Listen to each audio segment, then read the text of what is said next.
How about those non-calls? Did that bother you as much as it bothered me? Those non-calls were not good. They were absolutely not good. The fact that I believe it was Rebecca Lobo pointed that out too, the shove in the back, the kick, some things that cost South Carolina the victory. And I'm sure we'll get to that. I did it. I fixed it. I think I fixed it. Brian, thanks for that heads up. Those of you on the stream, let me know. Make sure the audio is working good. Perfect. All right. Sorry about that. Anyway, we are back up on the stream. Facebook.com/ESPN Upstate, Twitter.com/The Rob Brown Show, YouTube.com/The Rob Brown Show. Got a lot of stuff to get to on the radio broadcast today. I want you to join us at 844-GSP ESPN, 844-477-3776. Text us at 71307. The text line is up, 71307. Start your text with ESPN so that we can read them on the air. Enjoy getting good days on the text, so holler at us there.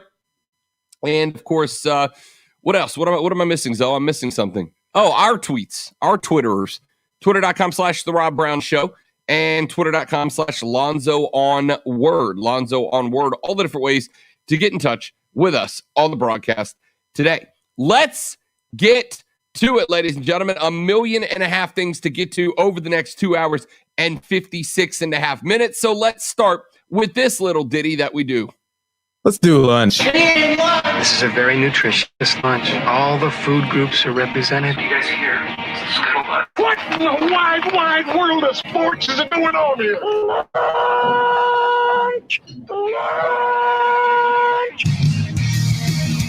Lunch breakdown. The 3 things you have to know before you go start talking sports with your friends, family, coworkers, or the wall, whoever you spend your lunch break with.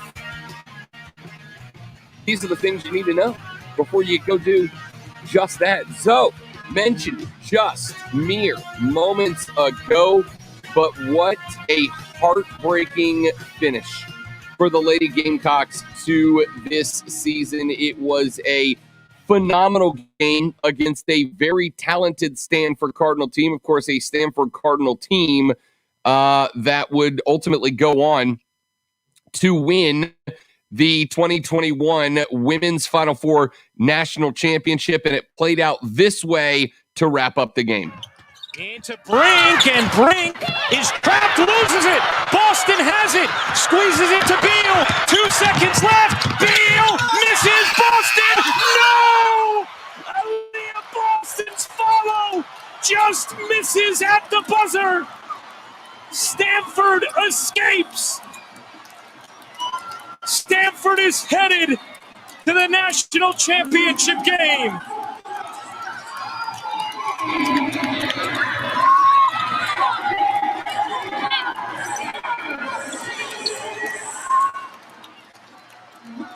And that's how it would play out as the Cardinals, the Cardinal, just one Cardinal.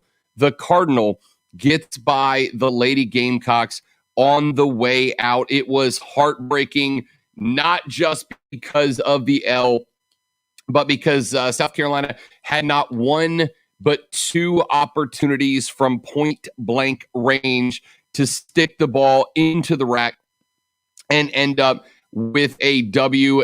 Look, the worst part about the Breeville miss layup and then Aaliyah Boston not being able to get the putback from right underneath the rim.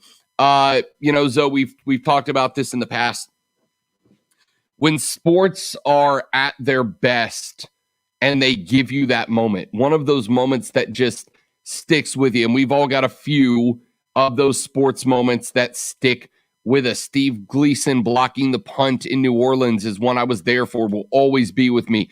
The Tracy Porter interception will always be there with me. Watching the Braves win their only World Series back in the 90s with my old man will always stick with me. We all have those moments, but what we tend to forget or overlook sometimes is that every one of those moments, for every action, there is an equal and opposite reaction.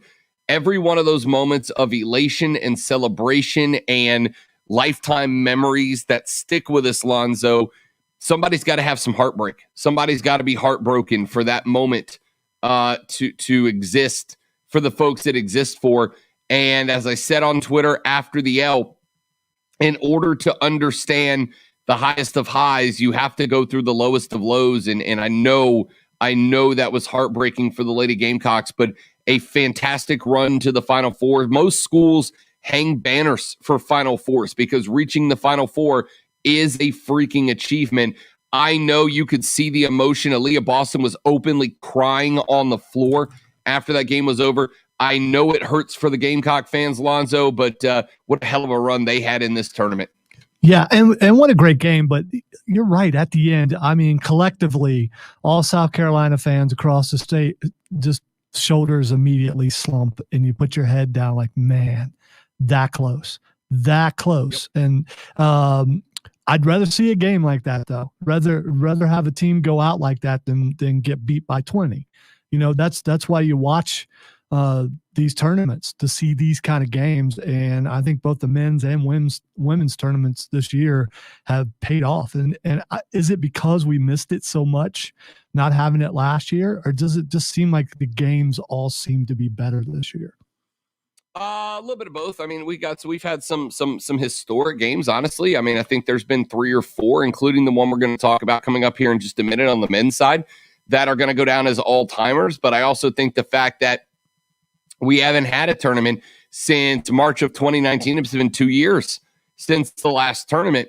I think that there is some reality in the fact that even if this tournament was average, it would be better than average just because of the fact that it's been a while. So a heartbreaking L for the Lady Gamecocks in that finale against Stanford inside the Final Four. Stanford would go on, obviously, to beat Arizona on Sunday evening, a game that we'll talk a little bit about later on in the show. Aaliyah Boston ends with 11 points. She also ended up with 16 rebounds in that game. Zaya Cook, 25 points in that game. 18 for Destiny Henderson as well. Just 6 bench points for the Lady Gamecocks. Those 3 players were the majority of the scoring. Stanford, on the other hand, behind Haley Jones, 24 points for her. Lexi Hull, 18. No other Cardinal in double digits in the scoring category. Those 2 made up the majority there.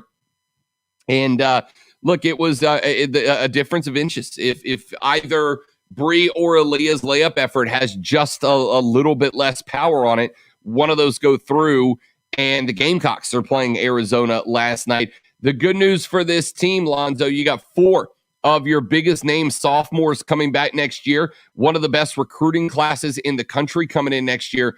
There is no reason that Dawn Staley's team won't be back in the dance next year. They will be better than they were this year. No doubt about that. And you ran up against a Stanford team that was the best Stanford Cardinal team we've seen in a very long time. Yeah, the cool part about it is that Dawn Staley coming back, and she's brought about excellence to this team, and they're going to be there every single year. And yeah, having those starters back, that can only help. And I'm sure she's going to add some other players that's going to make them be right back here, and hopefully next year in the championship game. Item number 2 on the lunch breakdown, we go to the other side of the bracket because we had an all-timer between UCLA and Gonzaga. We pick up the action with just a few ticks left on the clock here in this one. Hang on, I'm not ready for you there, Nancy. This UCLA Gonzaga game. I believe it would be hard to say that the nation wasn't backing the Bruins at that point. That was an incredible run from Mick Cronin's UCLA Bruins squad. We pick up the action just a tick under a minute left to go, and what turned out to be one of the best games we have seen in a very long time. 4 fouls. What he's doing. Here come the Bruins now. Good to go. 12 to shoot. There's that automatic switch. Then Bart. Jaquez. Oh, big time! How clutch! How tough are these kids? Wow. Down to 2. I think they're going to ride the ball screen to get Timmy on the block again. Lose some clock. Suggs stops, goes back out with it with 30 seconds. Nemhart. Pat Riley, a bigger man on him. Into the paint, back out. Kispert with the huge shot. No. Pulled down by Singleton. Really look you wanted. Absolutely. Good job screening out again. Bruins with a shot to tie it or win it with 12 seconds. Toussaint again with the ball in his hands. In the paint. Floater. Short. Got it back. Ties it with 3. Gonzaga has time to do something. Suggs for the win. Oh, yes! Oh, yes! Unbelievable! Unbelievable! The perfect season remains on go. Are you? Oh, my God. Serious? There are onions, Jim, and then there are nature. Onions with a kiss. Oh, my goodness. One of the great games. There you have it. An all-timer. Suggs drains it with inside of a second left to go from just inside of half court, a 32-footer. The bank was open. He cleaned the glass and gets the dub. Heartbreaking there, though, because a number 11 seed going to the final would have been the story of this tournament. And instead, the Zags, the first undefeated team to win a championship if they pull it off tonight since the 76 Indiana squad. Man, I can't help but feel for me, not just to lose that game, Zoe, but to lose that game in overtime, a game nobody expected. They weren't expected to be any of the games that they were in. They're in this thing, and it takes a miracle ball to put the Bruins away. I hate it for the Bruins, but Gonzaga, man, I don't believe in teams of destiny, but it feels like Gonzaga might be one of them. Yeah, what an amazing shot that was. I mean, just the fact that he was able to make that shot. And I didn't realize it had been so long since the team had went undefeated to go all the way. Gonzaga looks like a team of destiny, and they almost went down to that team that's upset just about everybody. What a great game, and it's a shame. Somebody's got to lose. And, man, again, what a shot. Yeah. Ice water, dude. Ice water. Absolute ice water for that squad.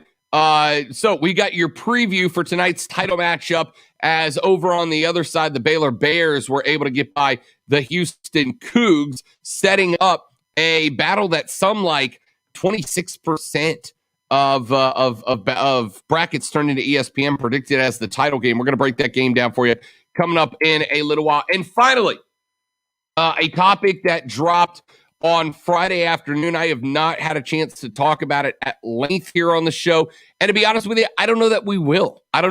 Because it's one of those topics that I don't think you can have a discussion about this without it floating into the political sphere. I don't think it's possible to have this conversation without floating into the political sphere. But Major League Baseball has elected to remove the MLB All-Star Game from the city of Atlanta in response to the Georgia voting legislation that passed a couple of weeks ago. MLB had been pressured into doing so. They did decide to go ahead and on Friday pull the All-Star Game out of Atlanta. We do not know where it will be at. What we do know is that a number of other MLB ball clubs have offered up their stadiums as a new site for the MLB All-Star Game. We do know that there are some lieutenant governors, big city mayors of MLB cities that have offered up their home stadium in their city for the Major League Baseball All-Star Game.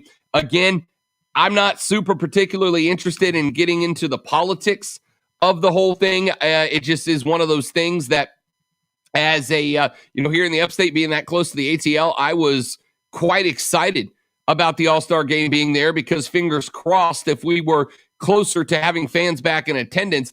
I have never been to a Major League Baseball All-Star Game. It's on the sports bucket list for me. This like it might be my best opportunity to make it happen. Being 2.5 hours away from the stadium, I absolutely could have jacked a ticket to that.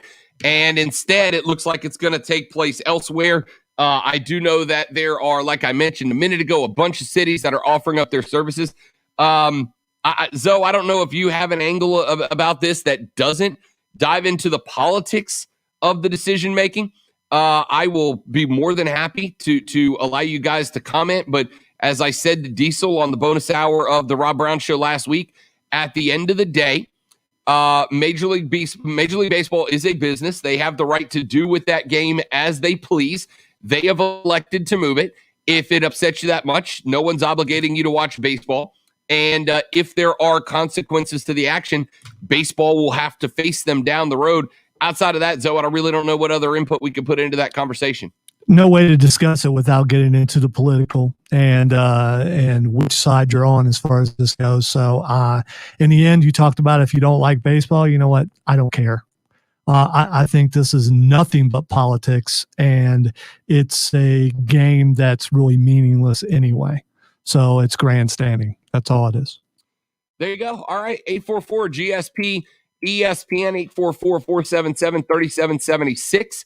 A couple of texts that have come in so far, a couple of texts and on the stream comments that have come in so far. Ron Mann says Mick Cronin is a serious class act. Yeah, absolutely class act. Absolutely.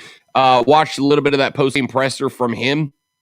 And, you know, every right for a dude to sound down and out. Look, he knows what he did. He just brought an 11 seed to the Final Four. I mean, that's an incredible accomplishment. And yes, that one hurt. It is what it is. Brian Diedrich says, I might have yelled out in my room when Suggs made that shot. LOL, crazy game. Yeah, I was with a couple of buddies on Saturday night when that one went down. And it was mass pandemonium. Brian also says, Braves getting swept. Always good to see. Yeah, we're going to talk about that a little bit later on, too. The Braves 0-3 to start the year as Philly sweeps them under the rug to start the year. And Nathaniel chimes in and says, I hope we can talk about WrestleMania week sometime this week live. There's action every day. Zoe, I have to say to Nathaniel, I think you're going to get your wish, buddy. I think you're going to get your wish. Something going on almost every night, except for maybe Tuesday. And I'm sure they'll find something on, going to be a fun week.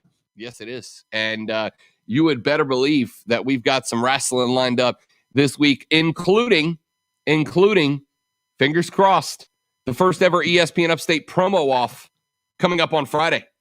We'll talk more about that later on. I'm Rob. He's Lonzo. The Rob Brown Show's on your radio. This is ESPN Upstate.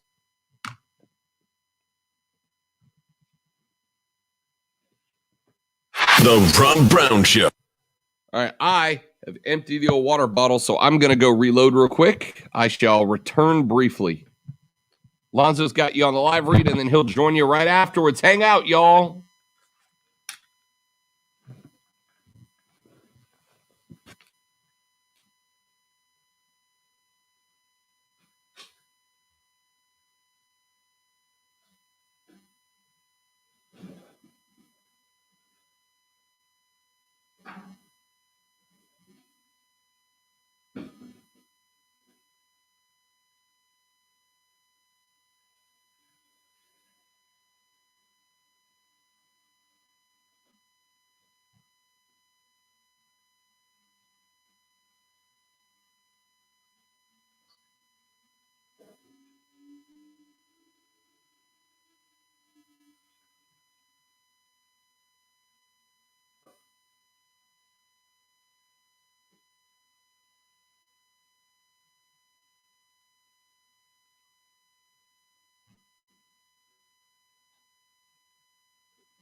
And we're back.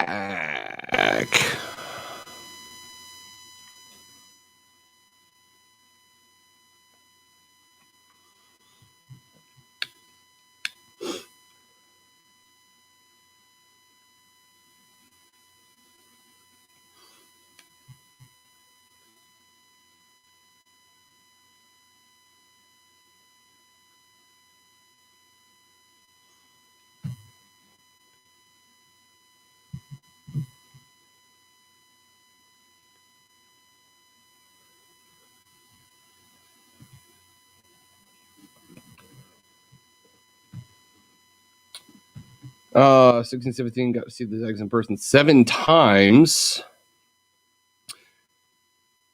Would you give up, Lonzo? Well, you don't. I don't know. Ron, I'll ask everybody.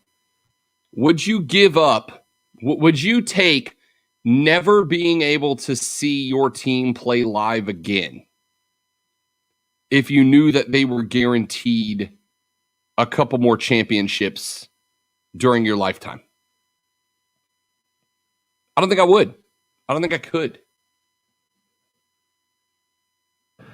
At least you realize that I can't really answer that question because I've never been to see my team live. I mean, as far as NFL goes, I mean, I've been to Panther games, but I've never been to Kansas City to see a Kansas City game. If the Chiefs were to play the Panthers in Charlotte, you taking the roadie up? They did one time, and it was preseason. And yes, I went. And I mentioned this on the air. You probably don't remember the game. That's when I had to deal with man spreading, with someone trying to pull my ponytail, and guy who pops jersey in front of your face, all at once. That's the last game I've been to. Twitter, tweet at The Rob Brown Show on the Upstate Sports Leader, ESPN Upstate. The Rob Brown Show rolls on. This is ESPN Upstate. We're going to talk Clemson spring game. Clemson spring game on the show today, but I wanted to pull something up first that kind of gave me a little laugh on the sideline. I watched a bit, not all of it. I did actually. Matter of fact, I got it pulled up right now. I watched a bit of the Clemson spring game on the ACC net over the weekend. I still have it pulled up from the weekend. I want to give you just a bit of a highlight. This is one of those times I've told you guys before that the national crowd, not a huge fan of Dabo Swinney, though the Clemson folks love him dearly. And we got a little bit of a taste of why during the spring game on the ACC network this weekend. Dabo was actually walking the sideline during the spring game with a handheld microphone, interacting with the ESPN guys on the ACC network who were calling this game. And I want to give you a clip of what he sounded like on the sideline, because I got to tell you, I enjoyed it. I really did. Like I'm not one to over compliment any coaches. I don't want to have a perceived bias on the show, but this was kind of fun. Check this out. Got Eric McClain with him. Well, this ought to be a good afternoon of Inside EMAC. It's going to be a lot of fun. Coach, that was an impressive drive. I mean, you got a guy in Kobe Pace marching down the field 50 yards, and then that Cali-to-Cali connection for the touchdown there. That's pretty special. That? Yeah, that's what we've seen all spring. You walk out here. I'm walking with you. I'm going to let you walk out here. We've seen that from 20 all spring, and he just kind of carried over his practice out here. Great job, a couple RPOs, 2 or 3 RPOs called in that drive, and great job by DJ.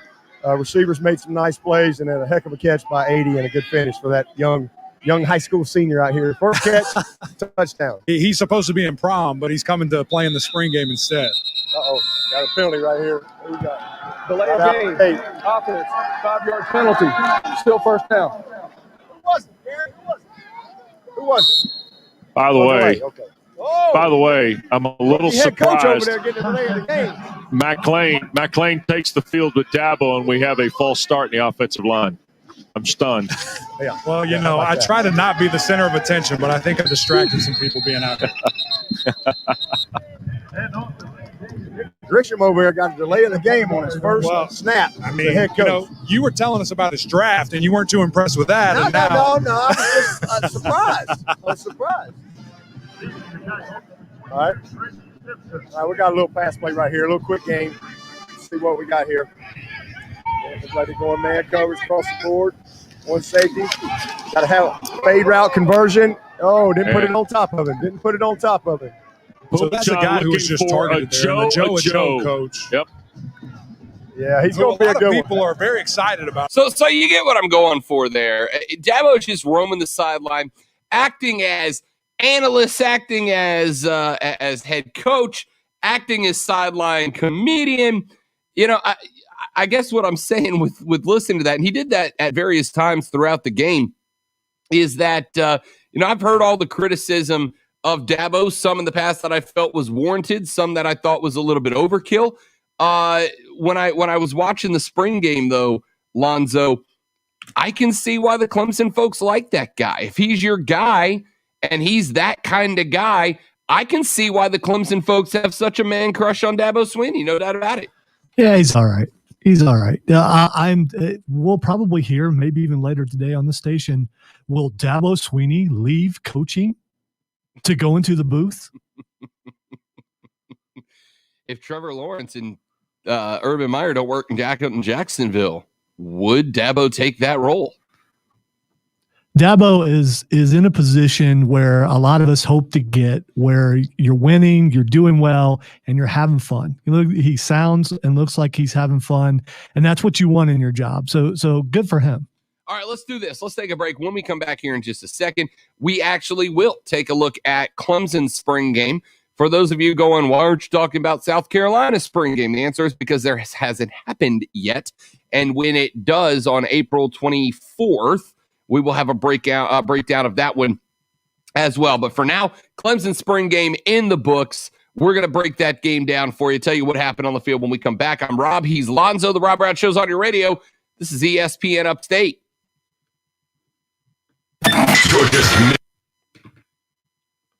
But first, Lonzo, I have to go find all our keywords for the day.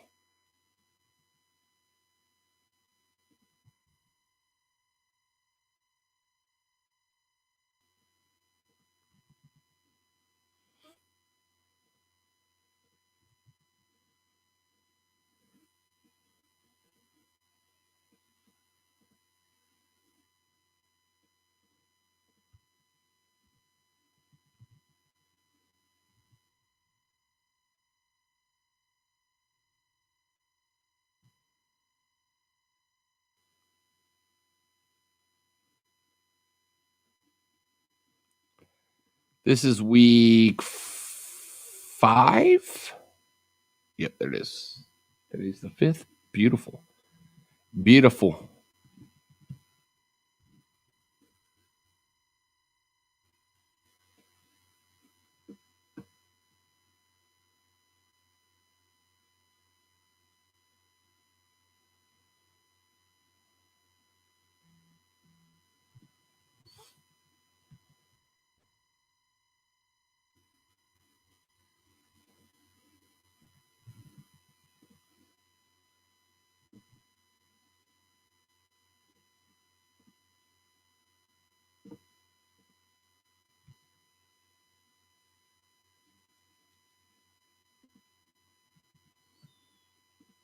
All right, thanks for hanging out with us in the stream, y'all. As you have mentioned,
You have a Harley in the next break. Harley Davidson. Sweet.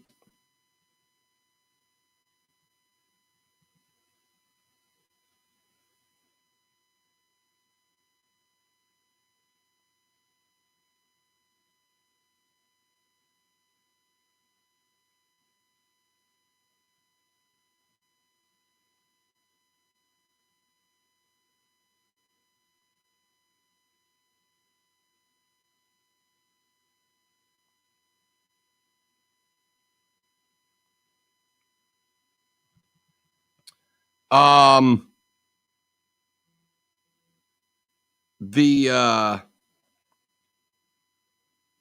thing that I was about to tell you about was Godzilla versus Kong was everything I wanted.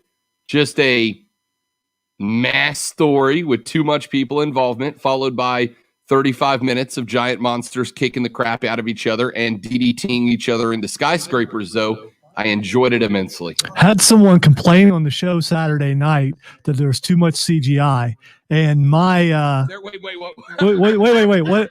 What I said to them was, okay, would you rather go back to someone in a Godzilla suit versus someone in a King Kong suit? I mean, it's a CGI movie.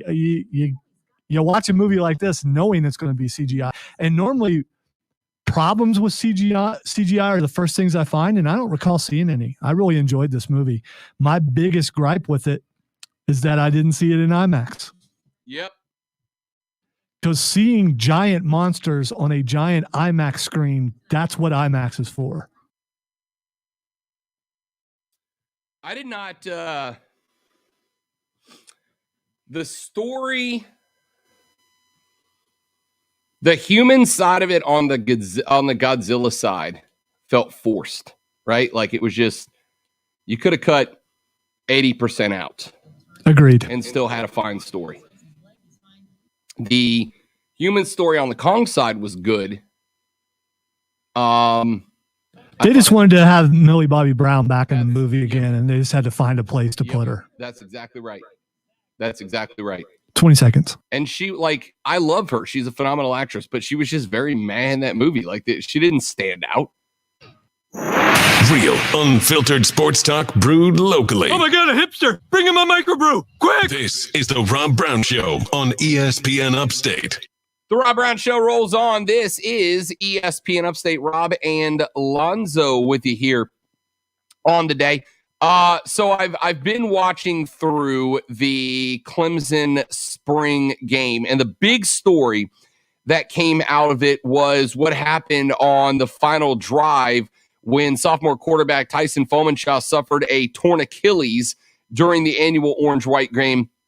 The injury came on the final drive of the game. Dabo did say after the game that it was a torn Achilles that he suffered. That was a leg injury that took Fomentshaw out of the game. A torn Achilles. He is out indefinitely. Dabo said, quote, "I hate to see that for him. This is definitely a setback for him and our team, but everybody deals with setbacks and challenges. It's how you respond to this that determines your success." Fomentshaw was listed behind DJ Uiagalelei, who was entering his first season as a starter replacing Trevor Lawrence. The sophomore was 14 of 25, pardon me, for $163 and a touchdown in the game. Now just two quarterbacks on campus right now for Clemson that are healthy. Obviously, Uiagalelei is listed as the starter. Gray collegiate standout Hunter Helms is there as well. Now, Clemson does have three more quarterbacks arriving in June, including quarterback Bubba Chandler, and there is some excitement about the depth chart there. But what happens at that quarterback spot going to be very interesting for Clemson this year, considering how much experience they don't have behind DJ Uiagalelei. Last year when Trevor Lawrence went out due to the COVID-19 positive test, when Uiagalelei was able to step in, he didn't have a ton of experience at that point either, so there were question marks about what was going to happen at the quarterback spot for Clemson, but they were able to find the answer. Will lightning strike twice? If Uiagalelei ends up having some sort of issue, whether it is a COVID test or an injury this year, there are questions about Clemson's depth chart behind him. Now, they're going to have 5 QBs on campus when it's all said and done, between DJ Tyson, Hunter, and then those extra quarterbacks coming in the regular enrollment period in June. But there's not much in the way of experience there.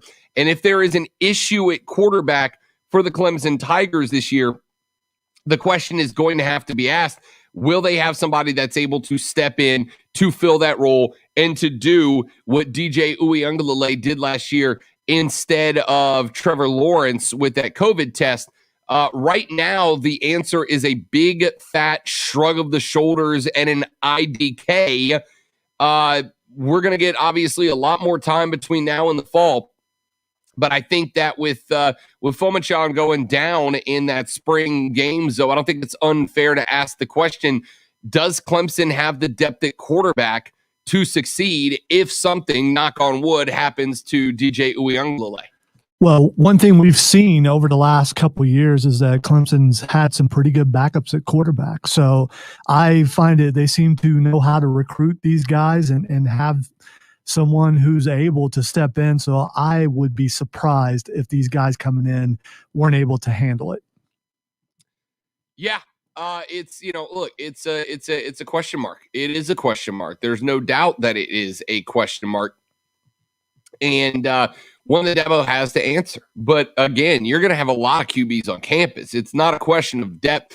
Once Fomenchuk comes back with DJ there, with the young man out of Gray Collegiate there with you as well in Hunter Helms, with Bubba Chandler, a highly touted recruit coming in to be the next face of the franchise if he can work his way there. The depth isn't there. It's just a matter of two. But here's the other part that I find intriguing. When I was going through, I watched a chunk of that game. Again, I've got it pulled up right now on YouTube. I'm finishing it up during the breaks, etc. The other thing that kind of caught my interest is as I looked through the spring game tape, and it was a low-scoring game, but it was a spring scrimmage. I wasn't expecting a 35-28 shootout.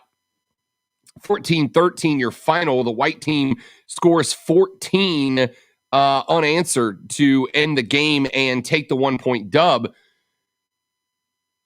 When I'm going through and I'm reading the wrap-ups and the reviews and folks' take on this game, the question marks about Clemson, and this is something that Clemson fans should be very happy about, and I think it's certainly a testament to what Dabo Swinney is building there, though. When I look through and people are trying to find any sort of criticism that they can find about this team, it's all stuff that's very surface, right? Like, they're going to have 5. Do they have the quarterback experience if Uiagalelei goes down? Well, you got 5 QBs on campus. I mean, probably one of them is going to hit. If of the rest of the back quarterbacks end up working out, then yeah, there will be questions about the way. But I don't think you can ask questions about the way that Dabo Swinney's recruited quarterbacks to Clemson, between Deshaun, between Trevor, between Uiagalelei. There's not a lot of questions that he's got an eye to bring the right guys in. So, it's spring games, it's spring scrimmage. It's nothing to start losing our minds over quite yet, Lonzo. But if you are a Clemson fan, I think you've got to be excited about the fact that when your team has knocked their entire spring out, when your team has knocked their spring game out, the deepest criticism anybody's able to find has been, hey, besides those 4 and 5-star quarterback recruits, does Clemson have anybody that can play quarterback? I think you guys are in a pretty good spot coming into the 2021 season. And I don't remember when it started where kids actually started coming in for spring. There was a time not so long ago when you didn't know who you had till they showed up for fall camp. And so, and football was fine then. It will be fine now. They're really good at recruiting quarterbacks. These kids are going to come in. They're going to be good. I don't think there's anything to worry about. Yeah, it's the early enrollment period has made spring interesting, especially when you get guys like Fomachan on campus early. Again, if the biggest question you have about Clemson football after the spring game is, outside of all these quarterbacks, does Clemson have a quarterback? I think you're in pretty good shape. You got some good play out of the wide receivers here and there. Early in the game, the run game was working exceptionally well for Clemson. The run game that I saw out of a couple of different players, Kobe Pace started off exceptional. I think the first play of the game, Kobe Pace went for like 22 and a first down against the first team D of the white team. I wasn't unhappy about it at all. I really wasn't. They look good. Quick break. We'll come back. We got some basketball coming up around the corner. The Braves get swept 0-3 to start the year. Is it too early to panic about the Bats? Brian Snickers' answer to that question. I got that for you and a whole lot more. I'm Rob. He's Lonzo. The Rob Brown Show rolls on. It's ESPN Upstate. Hardy. Yep.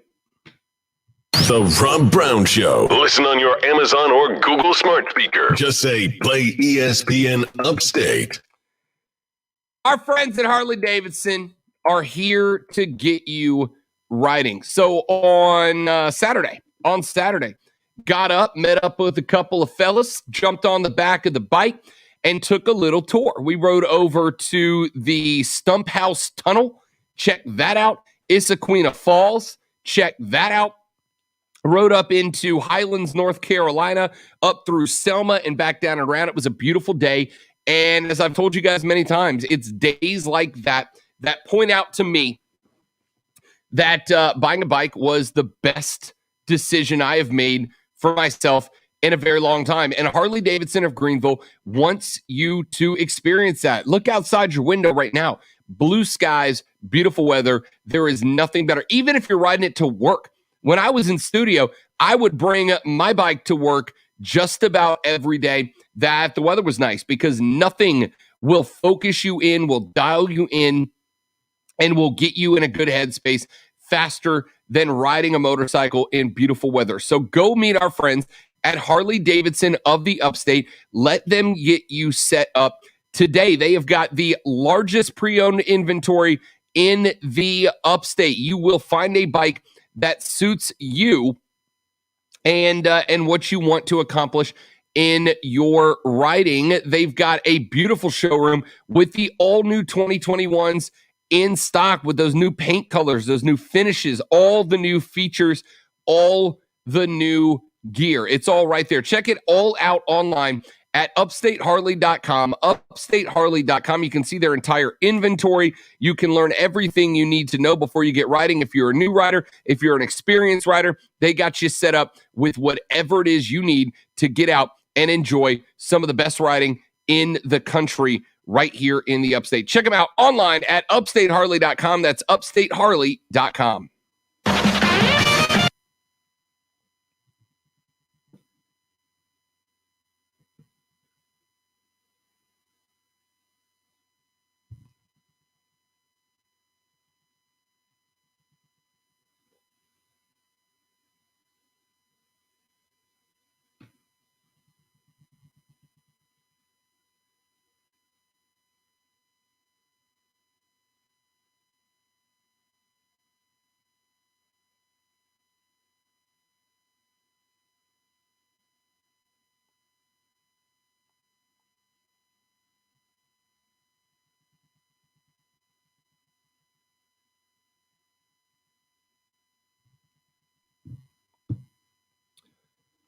Oh, wait, gotta remember to put the banners up. Banners, though. Banners make all the difference.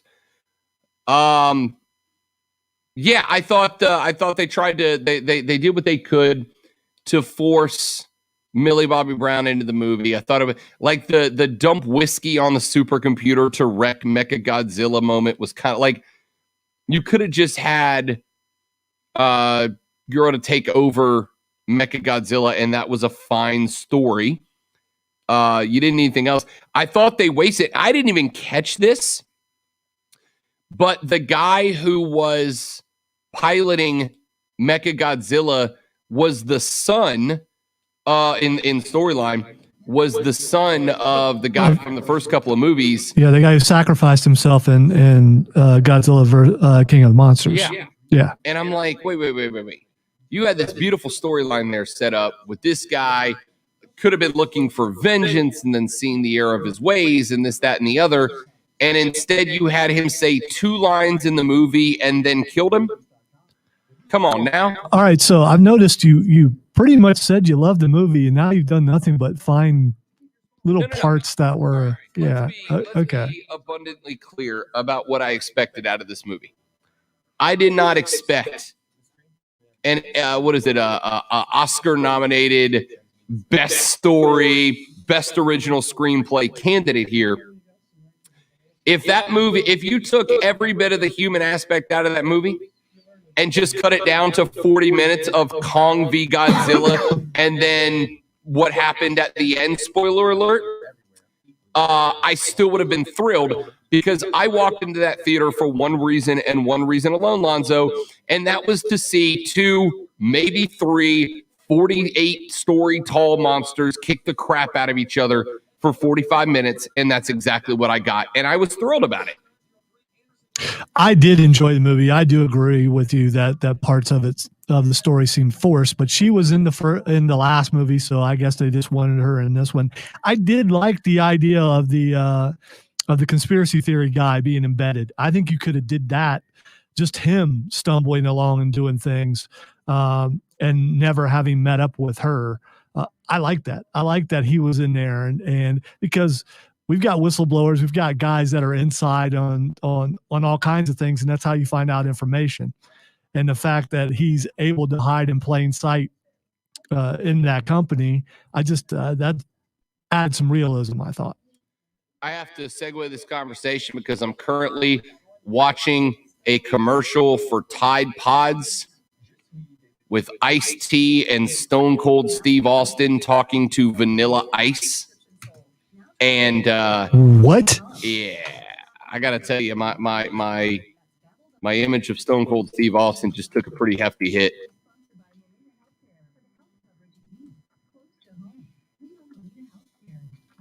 How much time we got left? We're coming back. Okay, we'll check that out in the next break because I got to know what it's all about. Noon to 3. This is the Rob Brown Show on ESPN Upstate. All right, the Rob Brown Show rolls on. It's ESPN Upstate. What a week in sports we got. We got your last night women's championship and all Pac-12 matchup, and the Stanford Cardinal, after knocking off the Gamecocks of South Carolina by a point, do the same thing to Arizona and claim the women's Final Four national championship game tonight. We've got your national championship game on the men's side, Gonzaga and Baylor. We'll be getting it on this evening. It is WrestleMania week this week. It is Masters week. By the way, for those of you who want a snapshot, all 6 of you, as to who really is Rob Brown, Lonzo, on Saturday and Sunday of this week, actually this is true about Thursday and Friday with TakeOver as well, I will be spending the sun up hours of the day watching and getting very into golf, and then the sun down hours of the day watching and getting very into professional wrestling. You cannot stop me, Zoe. You cannot even hope to contain me. I am weird. Between the Masters, TakeOver, WrestleMania, and more this week, I will be getting my television watching hours in without a doubt. I don't see anything wrong with that. It's good to have your week planned out. Good for you. Actually, check this out. On Sunday, I just realized something. On Sunday, Zoe, I am committed to 2 different parties. I will be involved in a Masters Championship Sunday party during the day and then a WrestleMania party at night. And I just realized I have 2 entirely different circles of people that I'm hanging out with for both of those events. Something's wrong with me. Nothing's wrong with you. I do need to make one correction, though. The NXT TakeOver is actually Wednesday and Thursday, not Thursday and Friday. Right. So I get Friday off. There you go. Good. I'm sure you could find something in the next day or so to do on Friday. It's baseball season, baby. It's baseball season. I got all the baseball I need. Speaking of baseball, coming up in the next hour of the show, Is it time already? 3 games that I hate to say this because if I was listening to the radio, Lonzo, and after 3 games, somebody checked in and said, is it time for your team to panic starting the season 0-3? I would be screaming at the radio, no, you dolt. There's 162 games this season. 3 of them is like not even 1% of the games. Why don't you slow your roll just a little bit? Just relax. But I also watched all 3 of those games. And I got to tell you, I didn't really see much good out of it for Atlanta. They were out-pitched. They were out-hit. They were outfielded. Ordinarily, there's something that you can circle and go, well, you saw this, which shows room to grow. But, and granted, look, on the Thursday game, the opening day game, the wind was blowing in from center field at about 18 miles an hour. And there were 1, maybe 2 shots the Braves had that likely would have exited the yard and changed the game. But that's true of baseball all year. Weather's always gonna be involved in the game. It's always gonna be involved in the game. So it's I don't know. It's just not great. So we'll address that coming up in the next hour of the show. Got a bunch of NFL news that's hit over the past handful of days as we get prepared for the draft. Just about 3.5 weeks away from right now. We will get into that. We've got some NBA talk we need to address as it's getting weirder and reason. We got some playoff teams that have got injuries that are throwing them off. We're going to talk about that and more. It is going to be a busy back couple of hours here on the Rob Brown Show on ESPN FC. Oh, yeah, speaking of, I mentioned it. We didn't even get into it. It is Masters Week. I got your betting guide to the Masters coming up later on in the show as well. One big name on the move that I think still might be a value pick, even with his odds shortening up dramatically over the past couple of days. But before we get to hour number 2, let me help you in your effort to win $1,000. That's right. It's your chance to win $1,000 in the $1,000 cash dash on ESPN Upstate. The keyword for the 1 o'clock hour is healthy. Healthy, H-E-L-T-H-Y, healthy. You're going to text that word to 72881, 72881, powered by BetQL. Let their proven data and analytics help you become a better. Download the BetQL app today and text healthy, H-E-L-T-H-Y, to 72881 and try to become the, what are we at, 6 now? We're at 5, so try to become the 6th winner of $1,000 on the $1,000 cash dash on ESPN Upstate. Hour number 2 is around the corner. Rob Lonzo, this is the Rob Brown Show on ESPN Upstate. ESPN Upstate. WYRD.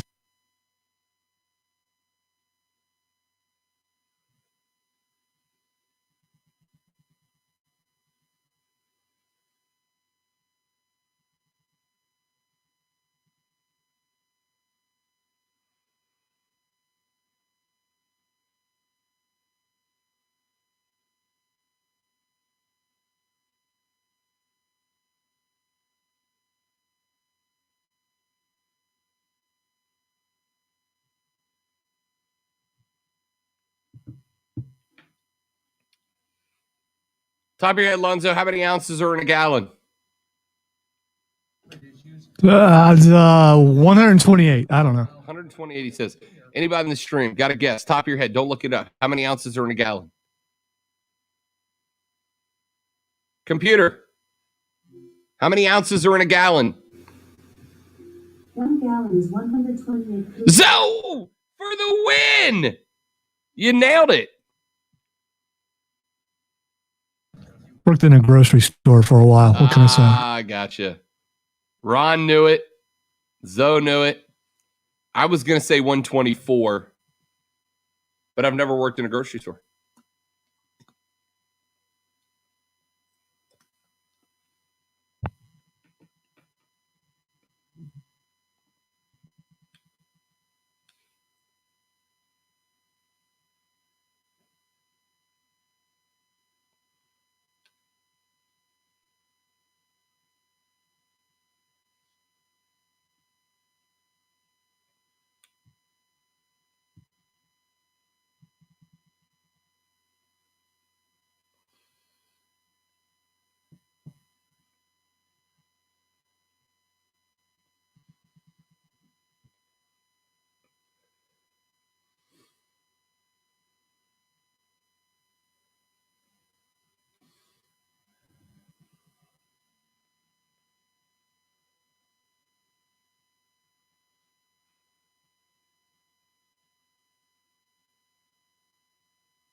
Warning.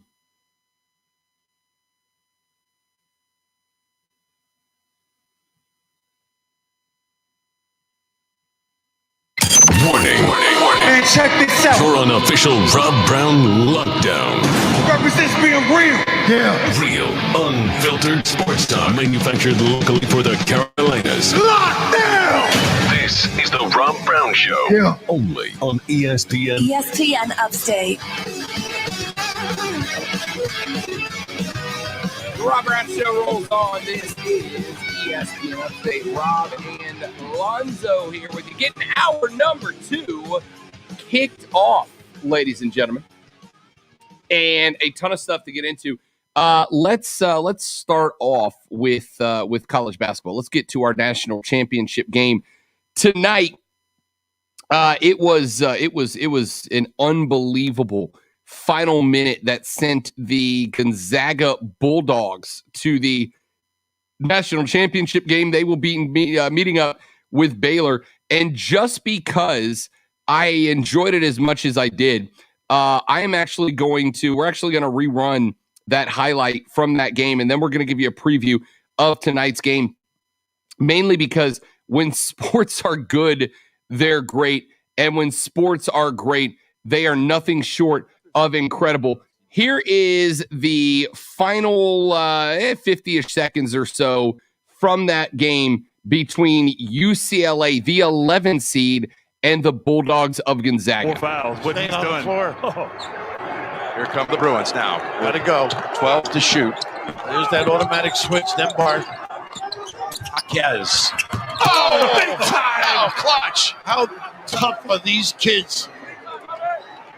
Wow. Down to 2.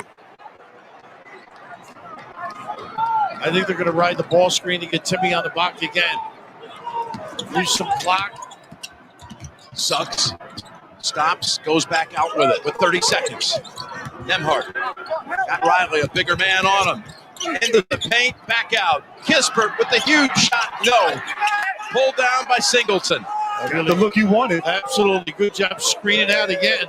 Bruins with a shot to tie it or win it with 12 seconds. Juzang again with the ball in his hands in the paint. Floater short, got it back, ties it with 3. Gonzaga has time to do something. Suggs for the win. Oh yes! Unbelievable! The perfect season remains on go. Are you? Oh my God! There is. There are onions, Jim, and then there are nature. Onions with a kiss. Oh my! That was the end of the Gonzaga UCLA game. And after having no tournament last year, Lonzo, look, I don't know if you see it on the cam.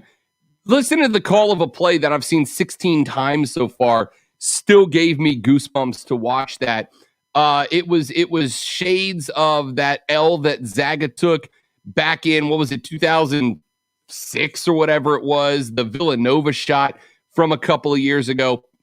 It was one of those March moments that is going to be in promos for years and years and years to come, because it was just it was a highlight moment in sports. It was great. It was a fantastic, and not having the tournament last year. Not having the tournament, not having those moments, not having those upsets, not having those buzzer-beating game winners last year, as we all sat at home on the couch and lamented what COVID had taken from us, it just made it that much better. And when that shot hit, Alonzo, I was hanging out with a couple of dudes watching it together, and you would have thought that one of us just hit the lottery. We all came off the couch. We were all screaming and yelling. It was so good to have that moment back, a moment like that, and to have this tournament back. Even if it wasn't the underdog that came up with the dub, it still was a great moment in sports, exaggerated by the fact that we didn't play last year. You know, and even if it's not the team that you're rooting for, and I could care less about either team, but it was so exciting just to see the game come down to something like that, and a shot that's not exactly a high percentage shot. And can you imagine how many people actually jumped off their couch at that exact moment all over the country. Yeah. Look, I can't imagine. I can't imagine that we didn't have celebrations taking place around the country, even if only for a minute or two, because people were. I mean, how could you not have lost your mind over that? How could you not have lost your mind? What a great moment. So that sets us up for tonight. We have got the Zags and the Bears getting it on up there in Indianapolis in our national championship game. The two teams that were set to play back in December of last year called off due to COVID cases. Pardon me. Wow, what a struggle today. Anyway. Just want to point out, your prediction of 1:30 was premature. It hit you much earlier than that. I think that is water going down the wrong pipe. I haven't started to sniffle yet, courtesy of pollen day here in the upstate. But I could be wrong. These two teams were supposed to play December 5th of last year in the same city. Got called off because of COVID cases within the Bulldogs program. Exactly 4 months later, they are the two best teams in the men's side and will play each other for a national championship. Gonzaga trying to become the first team in 45 years to finish the season undefeated. Baylor comes into it with just 2 losses on the season, and those 2 L's, keep in mind, both of them came after a 3-week pause in the midst of the 3-week pause in the midst of a COVID break. They lost those 2 games. In fact, I remember talking about it. We asked the question, are we going to see something change here? This is a moment when Baylor, a team that looked like they were on a rocket ship to the Final Four, the wheels came off. But they have been playing arguably better basketball in the tournament than it looked like they were playing back in the early portion of the season. They haven't missed a step.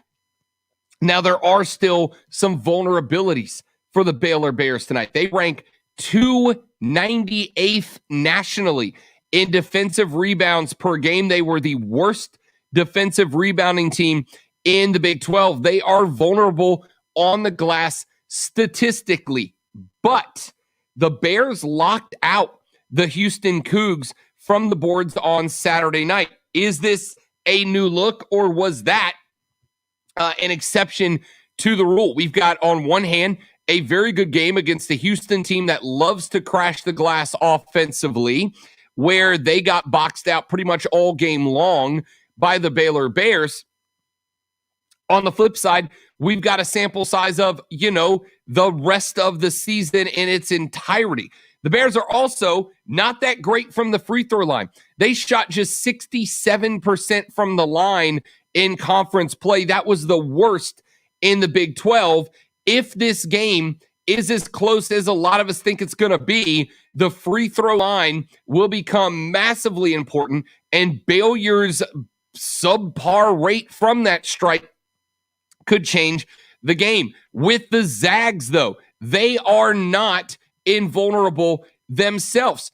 Baylor brings 3 players off the bench who average 15 minutes or more per game. Gonzaga has just 1 player off the bench, Anton Watson, who plays more than 15 minutes a game, which means that if the Baylor Bears can get the Zags into foul trouble earlier, which means that they have got to attack the glass, get to the glass, force the Zags to foul you. And by the way, we saw in that last couple of defensive stands out of Gonzaga against UCLA in the Final Four matchup that they are not an undisciplined team. They are a very disciplined team, which means you got to get them out of sorts.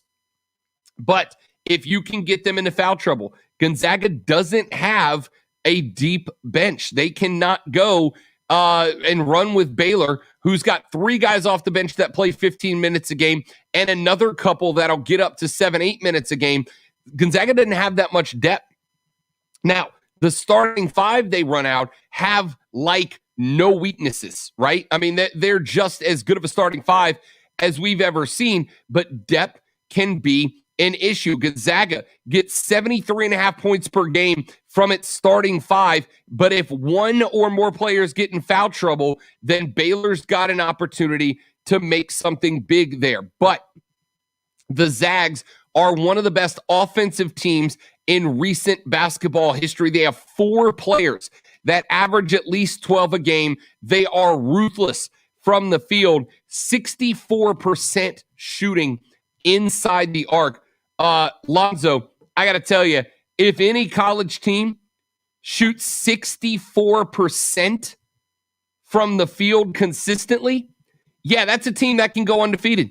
64% from the floor is absolutely freaking ridiculous, and that's normal for the Zags, though. I am surprised the percentage is so high considering the poor shooting in college basketball. Sorry, it's just that's one thing that I've always noticed, but that much, there's a reason why they're as good as they are, and in the end, is it a foregone conclusion? Are they going to win the whole thing? I wouldn't say foregone. Remember, the number 11 seed UCLA Bruins required the Zags to hit a miracle shot to win that game. All right. I think if that game goes to double OT at that point, if that game goes to double OT, UCLA's carrying the momentum. Johnny Juzang was playing exceptionally well. Clutch moment to get his own rebound, get the putback, tie that thing up. If that ball doesn't go in and they go to double OT, I think UCLA has the momentum and maybe wins that game. If UCLA can take that team to the brink like that, then yes, Baylor can get it done. One more thing about that 64%, by the way. 64% from the floor inside the arc. Almost 2 out of every 3 shots they throw up go down. 18 teams this season, Lonzo, shot a lower percentage from the free throw line. One of them was Memphis, who just won the NIT this year. 18 teams were worse from the free throw line than Gonzaga was from the floor inside the arc. I cannot exaggerate to you how ridiculous of a statistic that is. 18 teams were worse at free throws than Gonzaga was contested shots from the field. That's insanity. That's insanity. We know what Drew Timme can do. 2/3 of his twos for Drew Timme this year have been good. Unsung Final Four hero Joel Ayayi shoots 68% from inside the arc. Every Gonzaga starter shoots 58% from 2-point range. A normal night for the Zags is a stellar night for most teams in the country. And Gonzaga shoots a lot. Both teams average over 60 field goal attempts per game. If Gonzaga can run and get easy buckets in transition, they should be fine. And that leads us to key number 2. Baylor has got to have the defensive game of the year. This has to be their best defensive game. They have to. It's not an option. They have got to prevent transition baskets. They have got to prevent Gonzaga from getting easy looks. If you give them an uncontested look, they're going to knock it down. All right? They don't miss. They're ace from the field. They do not miss. Gonzaga has got to do 2 things. Number 1, they have got to get on the defensive glass. They have failed to do so almost all year long. They do not have the option tonight. Number 2, Baylor, has to play the best transition defense they've played all year. Give Gonzaga nothing easy. And the third thing that Baylor has to do, they got to make free throws. They got to make free throws. The Zags are a phenomenal shooting team that's both from the floor and the line. On the flip side, Baylor has been not great from the free throw line. Baylor shoots 3% better from the stripe than Gonzaga shoots from the floor. That's not a great look. Not a great look, all right? So those are the keys for Baylor getting it done. All of that being said, Zoe, we'll talk more about this game later on in the show, but all of that being said, is it a foregone conclusion that Gonzaga wins this game? Not at all. We saw Baylor pour it on Houston. We saw the Zags get taken to the limit by UCLA. If those two games match up, Baylor could win this thing. But Gonzaga doesn't really put back-to-back struggle games together. It's not their style. I don't expect anything to change here. Give me the Zags. Give me the Zags. Let's call it, Lonzo. Let's call it 76-72. Gonzaga gets the dub tonight. Yeah, I don't think you can go wrong with that, but I'm going to go Zags 64. Other team. Poor Baylor. Can't get no respect. Yeah, listen, I just think it's funny. I said 64 to 52. Oh, that's not a blowout, but that's a blowout in a national championship game. And I don't hate the call, to be honest with you. I don't hate the call. If you've got faith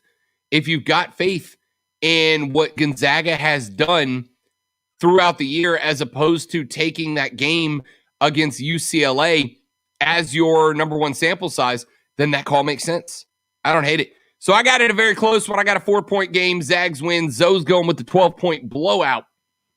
14-point blowout with the Baylor Bears going home empty. Your calls are welcome. 844-GSP-ESPN, 844-477-3776. Text us at 71307, 71307. Start your text with ESPN so we can read them on the air. 71307 is the text line. Tweet us at The Rob Brown Show, at Lonzo on Word, at The Rob Brown Show, at Lonzo on Word. And Facebook is facebook.com/ESPN Upstate. Join us on the live stream there. We do have the live stream up and running for you right here on The Rob Brown Show. This is ESPN Upstate.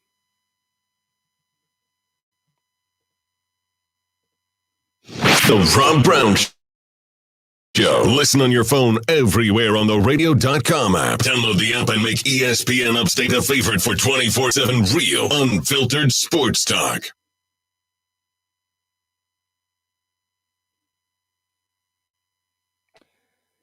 We are 100% going to take a look at this when Zoe comes back from his live read here.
All right, okay, I got to go for check it. this out.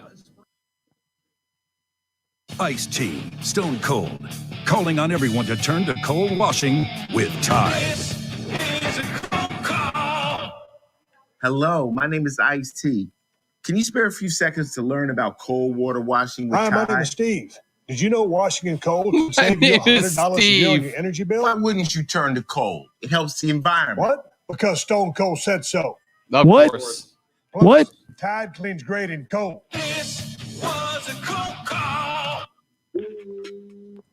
Hello, this is Vanilla. Vanilla Ice. Ice, baby.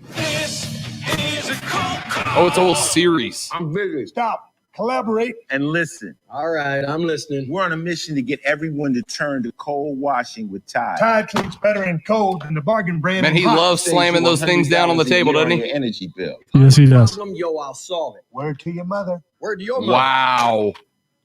You know his mother? Wow. Never thought I'd hear Stone Cold say word to your mother. Oh, Mr. T now. Yeah, what y'all want? Will you turn to cold washing with Tide? What your jibber jabber? Tide cleans better in cold than the bargain brand in hot. So Mr. T can wash his hands tees in cold. You could save up to $100 on your energy bill. Mr. T will turn to cold, and so will this fool. I turn to cold. You know, technically, you're Mr. T. Technically, Steve. Technically, Steve. This is Annie. Annie Murphy. We're calling to get you to turn to cold. You know what the biggest washing with downfall of Tide? watching this is going to be, Lonzo? What would that be? The rest of the day, I'm going to be going, this is a cold call. Hey, wait, this helps the environment. And saves you money. Oh, the environment. Yeah, with the trees and the shrubs. How much money? $100 a year on your energy bill. It's like getting paid for doing nothing. I will take that money for the environment. That's not bad. Hello. Hello, Mark Messier. It's Messier. Mark Messier. Messier. S-C-A. Calling to get you to turn to cold washing with Tide. Yeah, guys, I've been doing it for years. Really? Saves me $100 a year on my energy bill. Plus, Tide cleans great and cold. Tell me more. Washing in cold helps the environment. Hey, how would you like a job at a call center, my man? Absolutely not. Mark Messier. That's pretty good.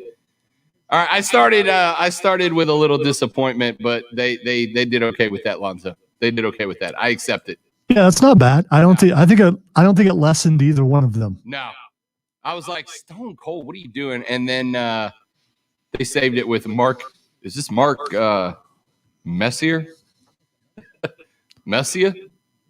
See, the thing in my head that keeps going over is stop, collaborate, and listen, and it's just going to be there all day till I go listen to Ice Ice Baby, and I'm not going to do it. This is a cold call. I do have a question for you real quick. We got about a minute left in this break. I am reading a headline from Game Informer. Call of Duty Warzone player wins a match without doing anything. So 0 kills, 0 damage, and the guy won. Yeah, you can. It's one of the things that with 150 people in a match, you can take any strategy. And one thing people like to do. So you can just hide. You can just go hide. Okay. Now, the way it works is it has chemical gas, but it restricts the play area as the game goes on. And the longer it goes, the smaller the play area gets. So you have to be constantly moving to stay inside of the play area. Kind of like what Fortnite does. Yeah, it's exactly the same thing. 15 seconds. So you can slow play in the and if you figure out how to predict where More the than the circle's going, scores, the ups and downs, the sense. ins and outs. I hate it, Real, but it makes sense. unfiltered sports talk. It's the Rob Brown Show on ESPN Upstate. The Rob Brown Show back on your radio. This is ESPN Upstate. Rob. So you're saying this is not a cold call? This is a cold call. Zoe and I watched a series of commercials during the break, and that's what you're missing out. Stellar content like Lonzo and I breaking down the Stone Cold Steve Austin Iced Tea Tide Pod commercials during the breaks. Ladies and gentlemen, get on the stream and enjoy with us. And the tagline was a rocker guy going, "This is a cold call," about 30 times, which will now be stuck in my head for a week. Yes, indeed. So no, this is not a cold call, though. This is not a cold call. All right, I got to stop. Masters, I hate myself sometimes. Masters Week is up this week. We've got, obviously, your 2021 Masters back in its normal time slot in April. We had the Fall Masters last year, courtesy of the Rona.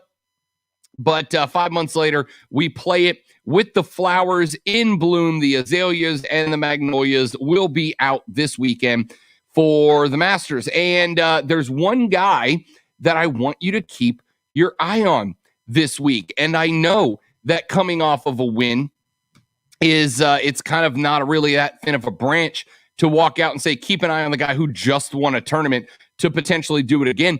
But how about Jordan Spieth? Notched a victory Sunday at the 2021 Texas Valero Open. Now he jumps from a guy that last week was starting Masters week with odds of 50-1, now odds down to 11-1. He was mentioned among names like Tommy Fleetwood a week ago. Now he shares odds with Justin Thomas and Rory McIlroy. 6 top 15 finishes, including a victory this past weekend.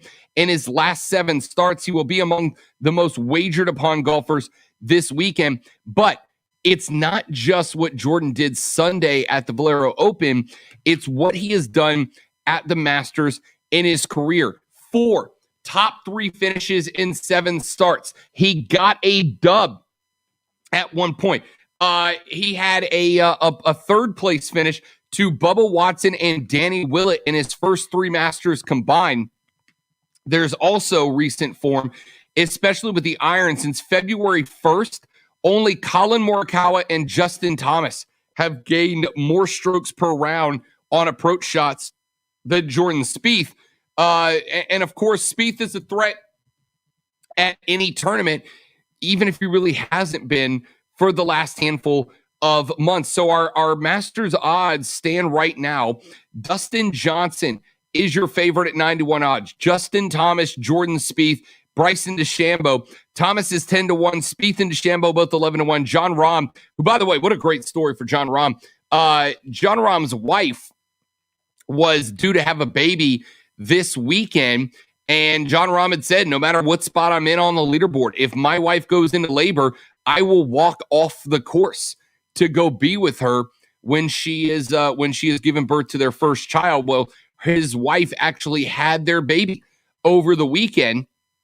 Both mom and little John are doing exceptionally well, and so she is good to go. And John Rahm is now in a spot where he can play. So Jordan Spieth at 11-1 odds, a tremendous value amongst the favorites. There are some folks who think that this is a great opportunity for Rory McIlroy to find his best stuff. He has been in another guy that's in a struggle, but we have seen over the past few months, and this has kind of been interesting coming out of the pandemic. We have seen a lot of golfers that have kind of found their form amongst the pandemic. And I don't know if it's the fact that they took time away. I don't know if it's the fact that they played without crowds, so they were able to focus and dial it back in. But Jordan Spieth seems to have taken advantage. Could Rory McIlroy, a guy who does feed off the emotion of a crowd, having some patrons back, could that help him out in the same way? We're going to talk more Masters talk as we head through the week. 844-GSP, ESPN, 844-477-3776.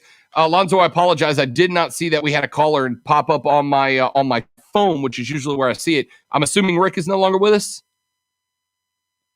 Take that as a no. Rick, he's still there. Oh, Rick is on. Oh, well, then let me not make Rick wait any longer. Rick, I am so sorry, man. That's on me, but I appreciate you hanging on. Good to have you on the air, bud.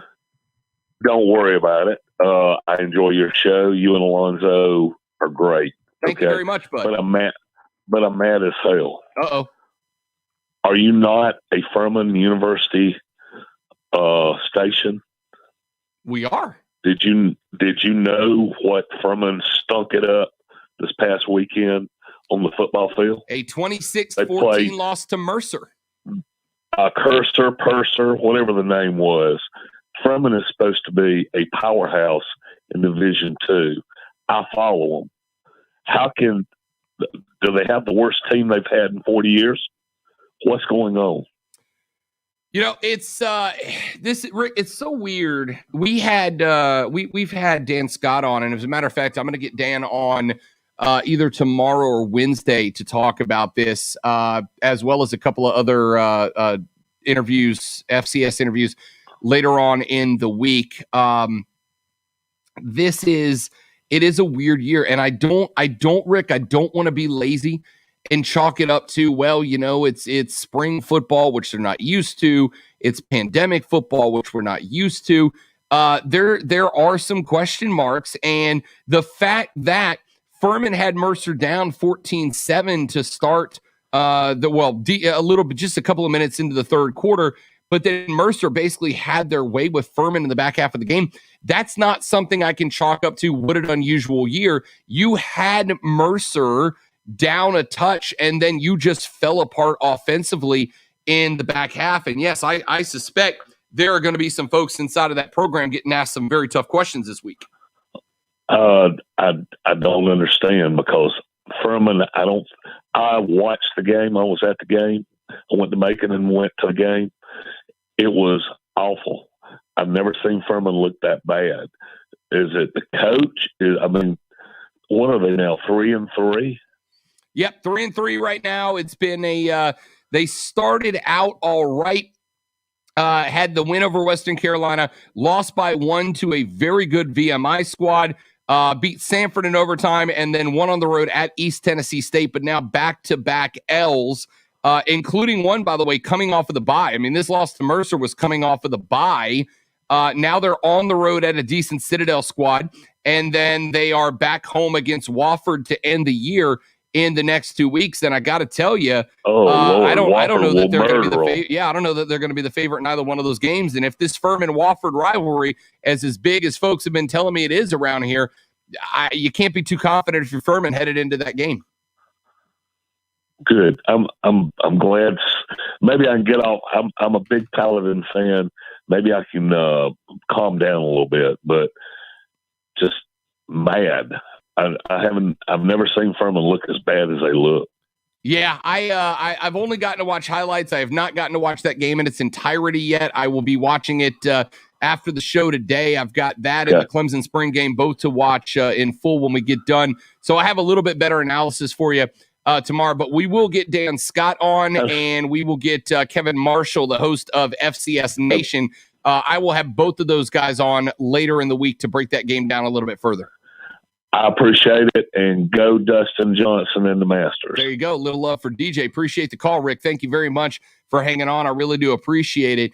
Yeah, it's Zoe. It's, you hate to say this, and I've been on board as a Furman fan since I got here. Those guys have been nothing but kind to me. Dan has been phenomenal to work with. Coach Hendricks and the entire staff. The Furman administration, as soon as I got here, reached out to me to ask, what can we do? How can we help? And that was before we picked up and became the official flagship station of Furman Paladin football and athletics. But this is a tough spot to be 3-3 in a year where there were playoff hopes at the beginning of the year. And I can chalk up a little bit of rust earlier in the year to having the whole schedule thrown on its head and having the whole schedule kind of get sideways because of the pandemic. But Lonzo, I think that's kind of being worn out. Yeah, and in a year where less teams are going to be able to make the playoff, it's not good to have to have a bit of a slump. Yeah, it's. I mean, the playoffs are pretty much out of the question at this point. I mean, the best you're going to finish is 5-3. We had Kevin Marshall from FCS Nation on a couple weeks ago to talk about it. He's going to be back to talk more about it later on this week.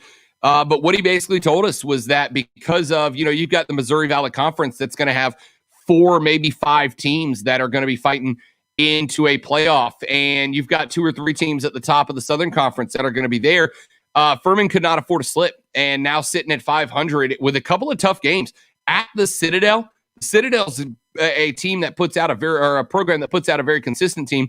And then you got Wofford coming to the house. And that's a game that I am going to be at. Furman and Wofford there on the campus at Furman University. You could end up with a losing season, which I don't think anybody predicted. I don't think anybody called a potential losing season, and here we are. So we'll talk more about that later on in the week with Dan Scott and with Kevin Marshall of FCS Nation. Let's take a break. We're back after this on the Ron Brown Show. This is ESPN Upstate.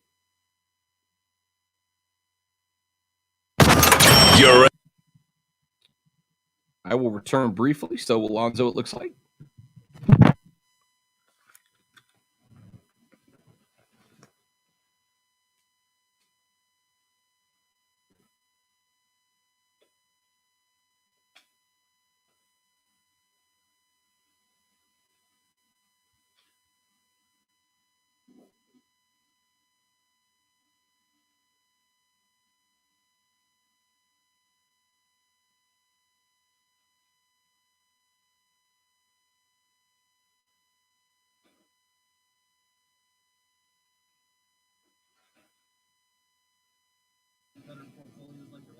So I sometimes feel like just staring at the screen.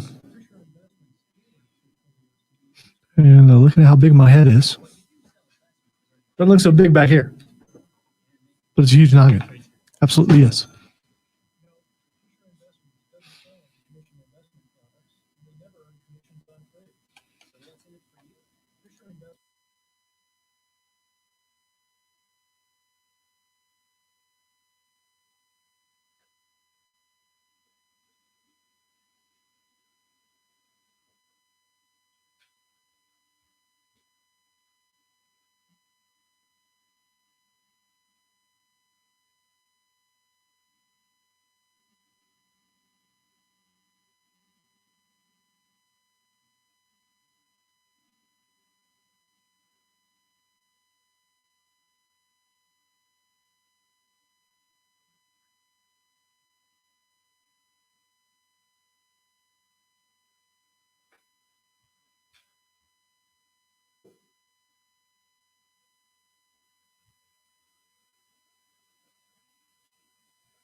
I think Rob needs to get a please stand by thing to throw up on the screen for when he just abruptly jumps up and leaves and puts the screen on me. Okay, I have breaking news to share, Lonzo. Ooh. So literally no one's going to care. That's why I'm doing this on the stream. When I moved here, I decided to purchase for myself for the very first time houseplants. I've never had houseplants before because I'm not really a plant guy. And the first plant I got was a snake plant. You know what a snake plant is? No. Okay, snake plants, it's just a little house plant. It's cool. They have it's just like one solid leaf that comes up, but they have like a snake pattern on them. They're green with like a yellow or white pattern of what looks like stripes up the side of it. Okay. It's a cool little house plant. Anyway, I had one. I got it when I moved here. I have never been able to successfully keep plants alive. I'm very bad at it. My thumb is very much not green. Well, I just looked during the break at my snake plant over in the window and just realized that it has sprouted and had a child. So now I have 2 snake plants and I successfully grew my own plant. Congratulations. Congratulations. Here you go. There's my snake plant.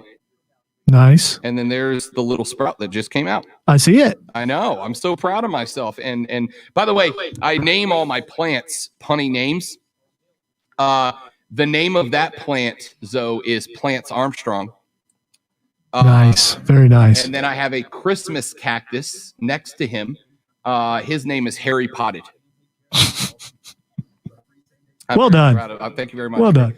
The next plant that I 30 did seconds. is going to be a hanging fern for the corner, and his name, Zoe, is going to be Fernie Sanders. It's a good place to put them. 20 seconds.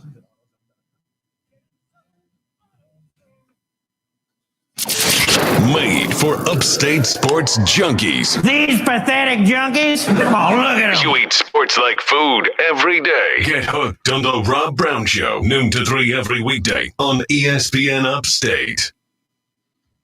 The Rob Brown Show rolls on. This is ESPN Upstate. Rob and Lonzo with you here on the broadcast. 844-GSP. ESPN is the number. 844-GSP. ESPN. 844-477-3776. Text us at 71307, 71307. Do want to remind you to pick up the Odyssey app. AUDACY Odyssey is your new home for all the audio that matters to you. Download the Odyssey app today and listen to ESPN Upstate around the clock. You can listen to all your favorite music, news, sports, and podcasts on the Odyssey app. AUDACY. That's the company. That's the app. You can listen to ESPN Upstate live around the clock at your discretion. Make sure you pick it up. Let's get back to the Clemson football game. Picked up, we talked a little bit about it back in the first hour, and we talked a little bit about the quarterback spot. But there is a name that I want you to keep an ear out for this year because I think this kid has got potential to go off. And a quick throw to the perimeter. Uiagalelei in the stretch by Bo Collins for the touchdown. Bo Collins, ladies and gentlemen. Bo Collins was a high school teammate of DJ Uiagalelei. That is the little tidbit of the year that you're going to hear over and over and over and over and over and over and over again every single Clemson game, how those two guys played together in high school. Looked phenomenal. 8-play, 73-yard drive. That catch, 14 yards from Uiagalelei to Bo Collins. And they looked good. So some of the takeaways from this game, we've already mentioned it, with quarterback depth. It is something that I've seen a lot of national pundits describe as a concern. We mentioned earlier in the day, Tyson Fomachot, who went down because of a Achilles injury, tore his Achilles. He is out indefinitely. We do not know when he will get back. So right now, number 2 on the depth chart is Hunter Helms. Hunter Helms played for both teams in the spring game, and with both offenses at his command, went 88 yards on 11 of 16 passing. We mentioned that we do have another crop of recruits coming in at the QB spot in June. We do not know what they are going to look like just yet. We will talk about that when we get closer. A couple of other notes out of that spring game. Joseph Ngata is going to be a problem. We have heard about the potential of Joseph Ngata, the 6'3" wide receiver, with T. Higgins taking off, Justin Ross leaving due to medical reasons, although we're keeping an ear to the ground on that front.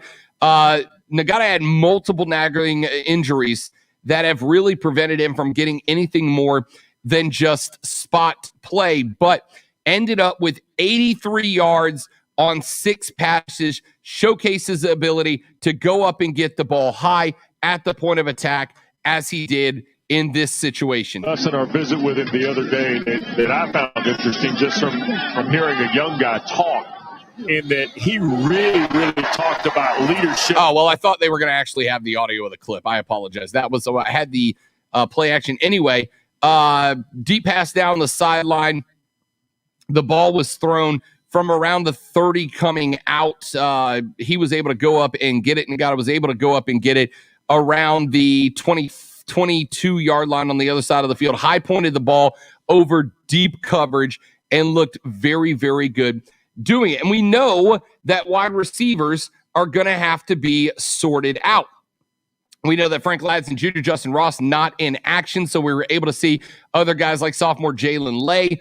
Good option for short, high-percentage throws from Uiagalelei. Freshman Dakari Collins flashed early in the game, kind of quieted down late, but had a really good look. Sweeney joked throughout it about the case. You also had Eju. We saw his potential in limited action last year, but looked like a force out there on Saturday. No wide receiver had more targets. He had 11 of them, more catches with 6, or more receiving yards with 102 than Eju did, who scored on a 16-yard pass from Fomachem in the fourth quarter. But it was the other position we have question marks about, the running back position. Obviously, with Travis Etienne, the ACC Player of the Year twice, he broke all kinds of school and conference records. But with those records, obviously, we are looking to see who is going to fill the hole that is back there in the backfield with him leaving. The good news coming out Saturday is that there were more than a handful of potential contributors that looked like they could help fill in the needs out of the backfield. Lynn J. Dixon, the presumed starter after 3 years of bracking up ETN, but I mentioned his name earlier. Kobe Pace led all back, 69 rushing yards on 6 attempts, including a couple of explosive runs in that opening drive that set up the first touchdown of the game for the Orange team. Phil Maffa, a freshman from Georgia, entered the game with plenty of praise from Sweeney for his very physical running ability. Lived up to the scouting report, 38 yards and a touch on 6 carries for the white team. One of those 2 touchdowns unanswered in the back half of the game that led them to a win. Throwing the debut from 5-star freshman Will Shipley. We saw a little bit out of him early. Obviously, the veteran presence of a guy who really made his name on and off the field last year in Darian Rencher. Clemson looks like they're going to have about 5 options at the at the running back position this year. Zoe, if you're asking how a team is going to fill up with the loss of the production of a guy like Travis Etienne, you give me 5 guys who are making noise this early. My hope is that one of them is going to be breakout. Same as we have with the quarterback spot. The one thing Dabo has done above all else, Lonzo, is he has built an incredible amount of depth at the skill positions, whether it's wide receiver, running back, or quarterback, and it looks like this year that might pay off. Yeah, it's just a reloading thing with Clemson right now. And as far as running back goes, it seems like every time you lose a major name, there is one guy who steps up and takes his place. And I'm sure they're looking for that. And in this case, with that many guys, maybe 2 guys. 2 guys is fine. Build up 2 guys. And receivers, they've been really good at receiver. That's one thing you can say about Clemson. Very, very good at receiver. 100%. 100%. And again, whether or not they get some of the big names back, you saw some guys step up in the spring game, and Uiagalelei was in rhythm with them. That's great. It's spring. This is what you want out of a spring game, right? I want to exit the spring game with more answers than questions, and I feel like Clemson did that. Let's take a break. We'll come back. If you have any thoughts, if you're a Clemson fan, you watched that spring game, I want your thoughts. What was your analysis? What did you like? What did you see? We'll talk more about it later on the show. My name is Rob. Lonzo's back at the helm. The Rob Brown Show's on your radio. It's ESPN Upstate. QC Connects. Okay. The Rob Brown Show. Listen on your Amazon or Google smart speaker. Just say, play ESPN Upstate. QC Kinetics. Why do I tell you about QC Kinetics? Because I, like many of you, I deal with joint pain. It's just a reality, man. I played sports for a long time growing up, and now there are days when the knees feel like they are on fire. There are days when the hips, after a round of golf, they're just like, hey, man, sit down and stop moving like forever. That is why we partnered with QC Kinetics, because I have been told in the past, look, man, surgery is inevitable for you. You are going to have to get sliced and diced in order to feel better. And QC Kinetics, when I talked to them for the first time, said, dude, that's not accurate. You do not have to get sliced and diced. You do not have to get cut up. We offer non-surgical regenerative therapy that works. And it does. Go to their website, qckinetics.com, qckinetics.com. You can learn all about their non-surgical regenerative therapy, and you can hear from dozens and dozens of very happy QC Kinetics clients, folks who went through this regenerative therapy and have gotten back to their regular day-to-day life. That's their goal. That's their goal. If you still play and you want to be able to play without that nagging pain, that's great. But if you just want to get through your everyday, day-to-day life without the pain, without the trepidation of picking up that box or your grandkid, without the fear of playing 18 in a day because of how you're going to feel afterwards, you need to call QC Kinetics right now. Check out their website, QC Kinetics, QCKINETIX.com, or give them a call right now at 864-448-3772. Mention the Rob Brown Show. Get that free consultation set up and get better, faster, naturally with our friends at QC Kinetics.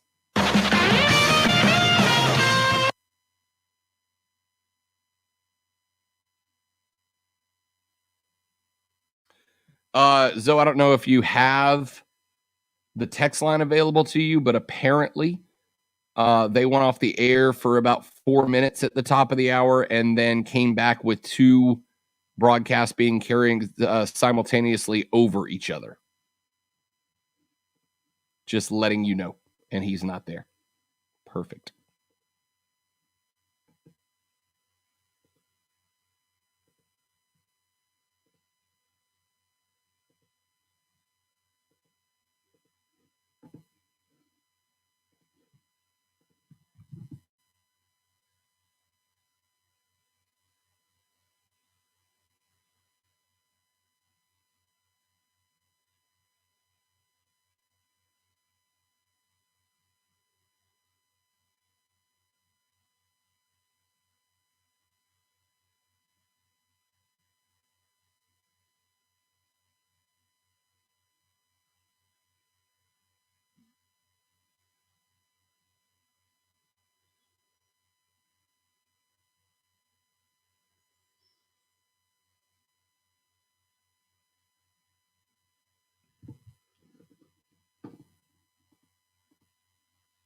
Did you hear what I said to you a minute ago, Alonzo? I did not. I was in the restroom. Okay.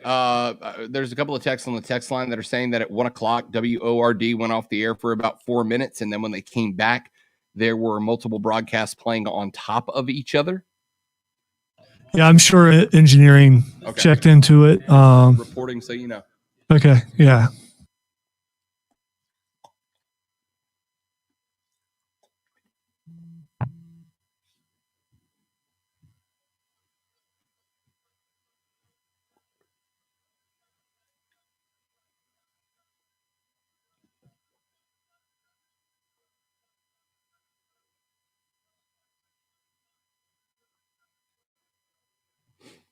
All right, who do we judge more?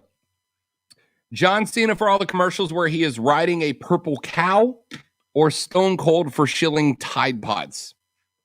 I'm going to go with Cena. Now I am concerned, by the way, that something that happened over there was my fault for some reason. But, I guess I'll find out later. No, it's definitely John Cena. But because I don't think Stone Cold really went that far out of character. But did John Cena? I mean, because you can picture John Cena riding a purple cow. I think it all comes down to money. Would you have said no to a purple cow, Rob? I don't think you would have. So I have said no to, or I've said yes to far more shameful things than that. Yeah. I'm riding that purple cow for sure.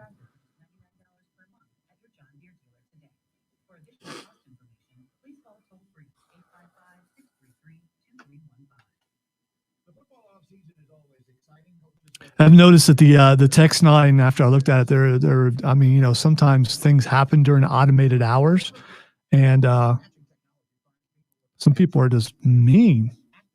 I mean, allow for mistakes. They happen on occasion. Yeah, I mean, 1 minute. It is what it is.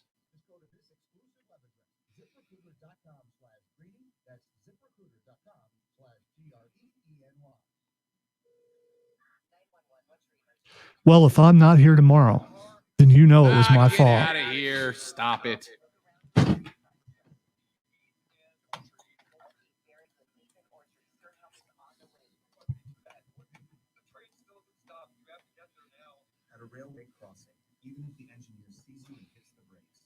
Although during the next break, I will run down there and ask and find out what happened.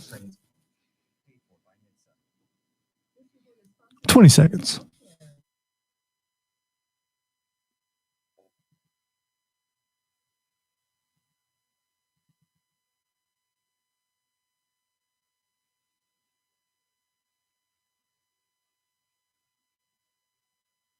Brown Lockdown on Twitter. Tweet at The Rob Brown Show on the Upstate Sports Leader, ESPN Upstate. Wrap it up. Our números here on The Rob Brown Show and ESPN Upstate. 844-GSP-ESPN, 844-477-3770. Text us at 71307, 71307. Is the way to go to be a part of the program. Start your text with ESPN. We'll read them on the air. And coming up here in about 2 minutes, I'm going to give you your 2 o'clock keyword for your chance to win a grand in the $1,000 cash dash here on ESPN Upstate. Also, coming up in the next hour, I'm going to go ahead and prepare you now. Lonzo's Fight Club is every Thursday at 2:20. It is your home for combat sports. Here in the Upstate, nobody does MMA and professional wrestling like yours truly and Zoe do. That's at Thursday. But, ladies and gentlemen, it is WrestleMania week, and I just realized, Lonzo, that I forgot to make my WrestleMania sign to point to, so that'll be hanging here on tomorrow's show.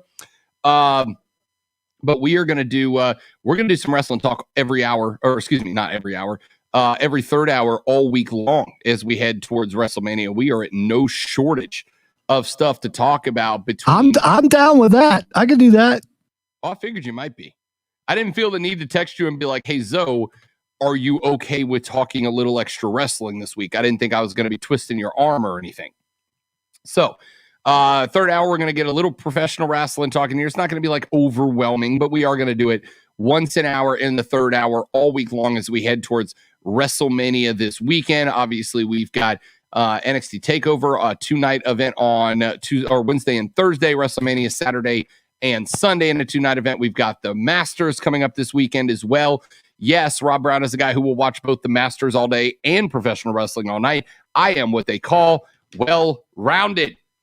So all that's coming up in the next hour of the show as well. And one more look at tonight's national championship game in the world of college basketball. Real quick, and we will talk about this deeper in the next hour as well, but we are getting more reports now, this one coming from Yahoo as well as Pro Football Talk, that the Atlanta Falcons have been looking at trading back out of the number 4 pick. There has never been an NFL draft that started with 4 quarterbacks being taken in the first 4 picks, but if Atlanta does trade back out of that number 4 spot, it's all but assured that that will be the case. Jags will take Trevor Lawrence with the first overall pick.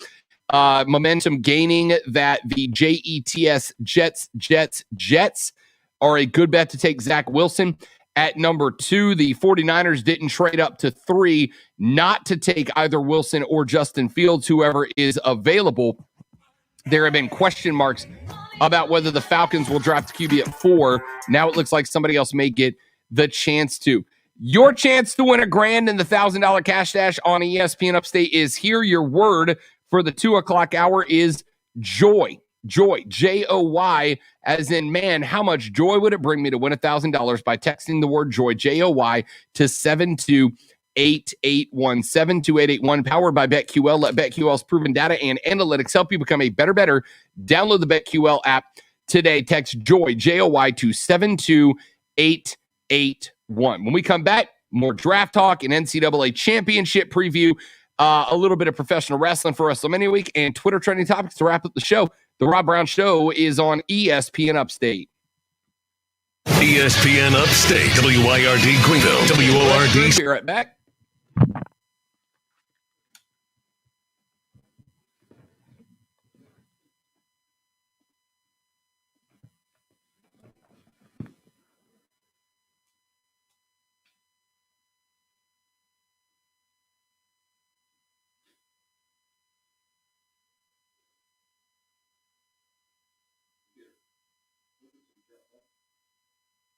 Right now, it's 78 degrees Fahrenheit.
Do do do do do do do do do do do do do.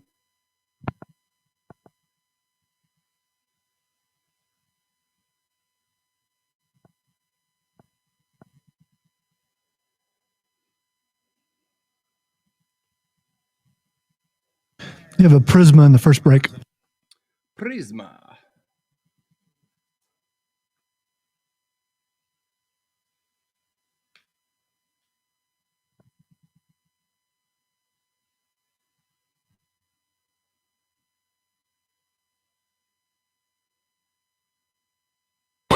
Man, check this out. For an official Rob Brown lockdown.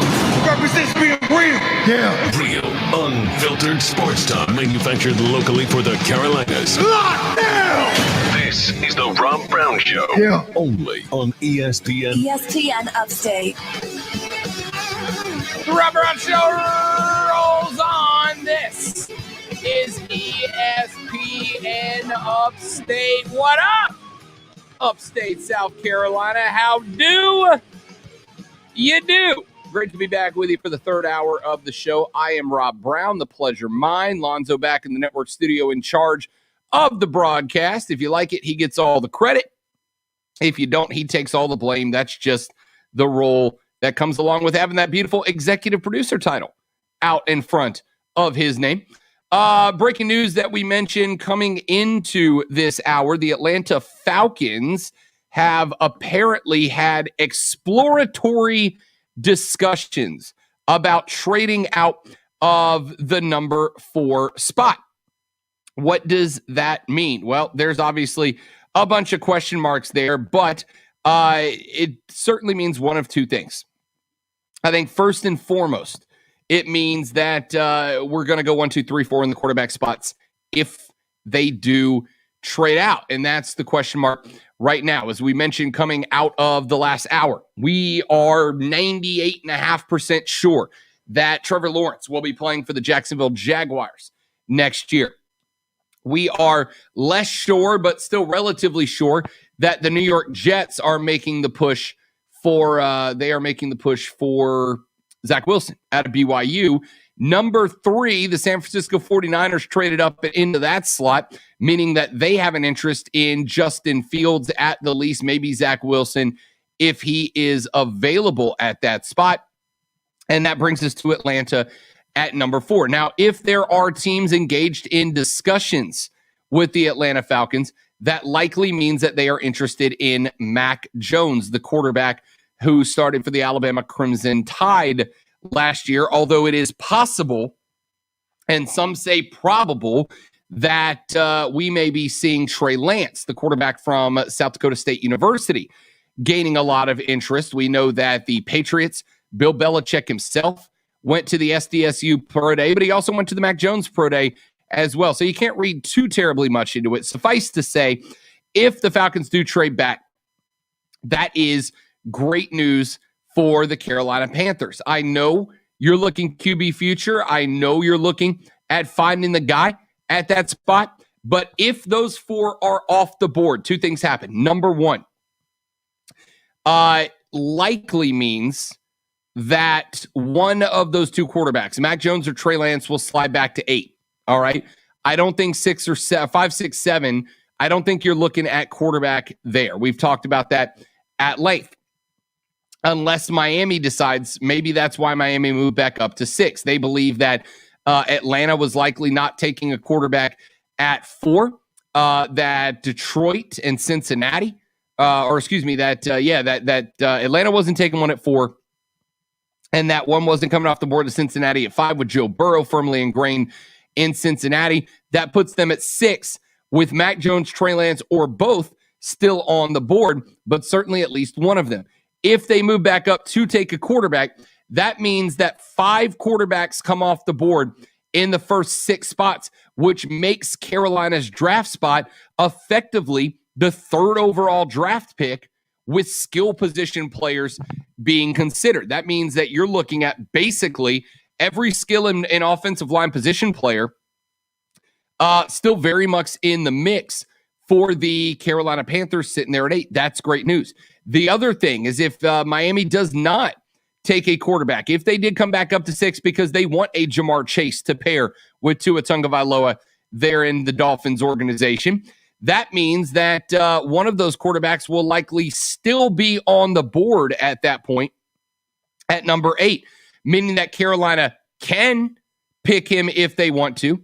Carolina could take a quarterback.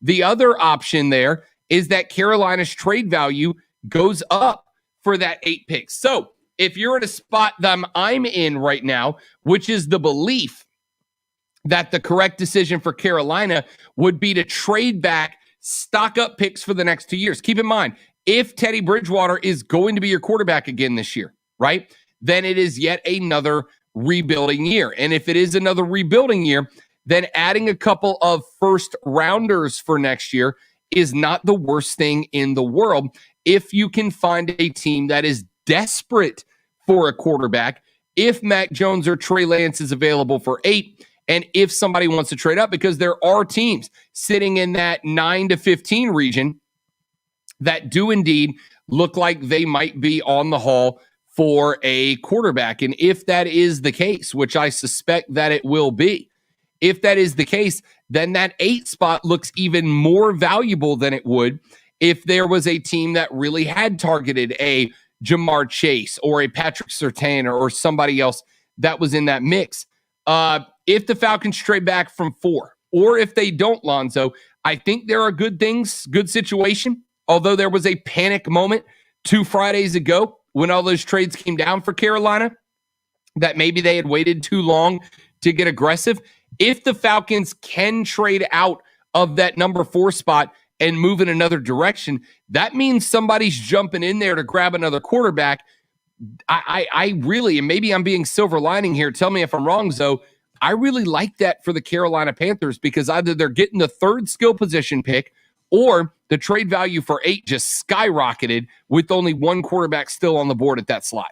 Oh, definitely, I agree. I would find it hard to believe that Atlanta would trade with Carolina and allow Carolina to go up and get a quarterback. So if they do trade out of it, I doubt it will be the Panthers. But either way, the Panthers should be sitting pretty. But we'll find out who's going to be who else would move up for that spot? Whether the teams are looking for a quarterback. You said desperately. What other teams are desperate? Would you consider the Carolina Panthers desperate for a quarterback? Not this year.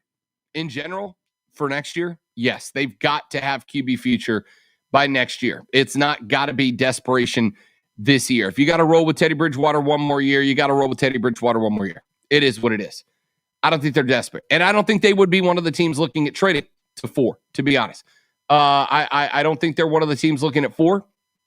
I think that they are more likely to roll with Teddy BH2O, try to trade back maybe into the mid to late teens at the latest, still get because here's the thing, like I said, for the same reason that I think Carolina's trade value goes up at that number 8, you're looking at a skill position draft. There are going to be guys available at 13 through 20 that in any other year likely would have come off the board in the 8 through 13 range. And they'll still be available there because of the number of quarterbacks that are going to go. We're going to get all 5. We will have all 5 QBs off the board by pick 10.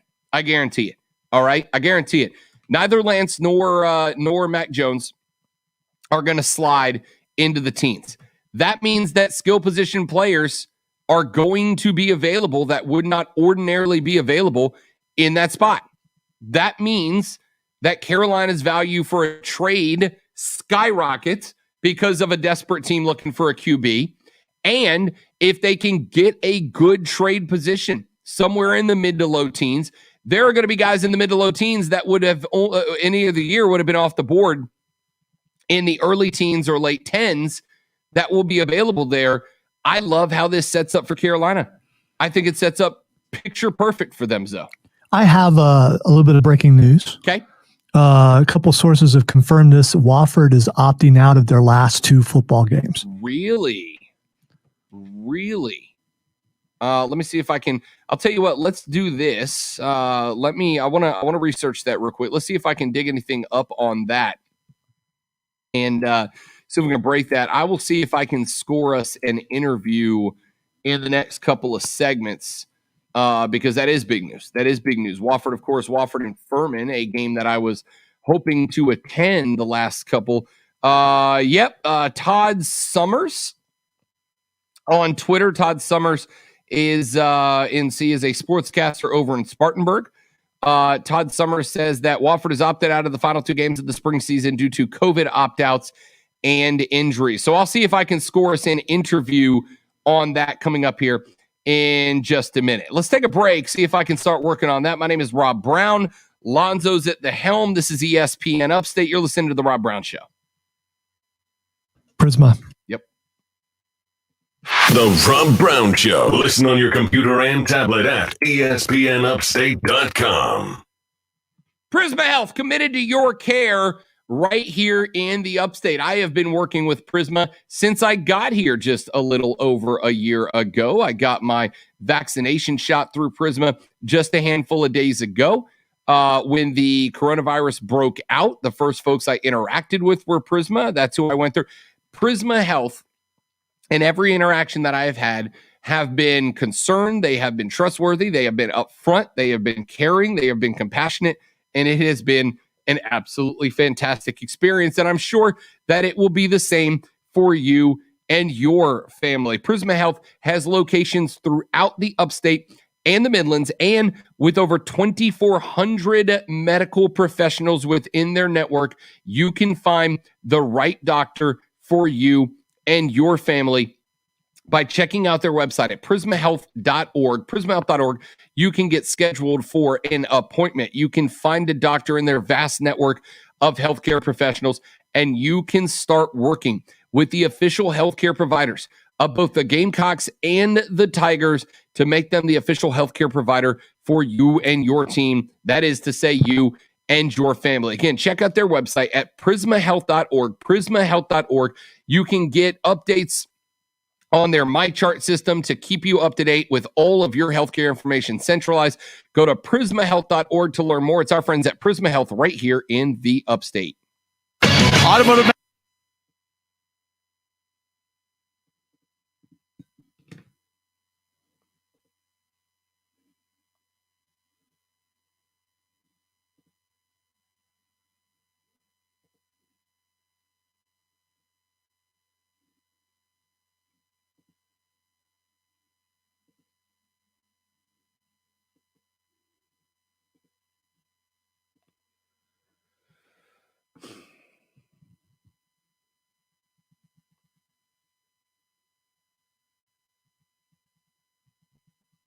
Alyssa, are you there?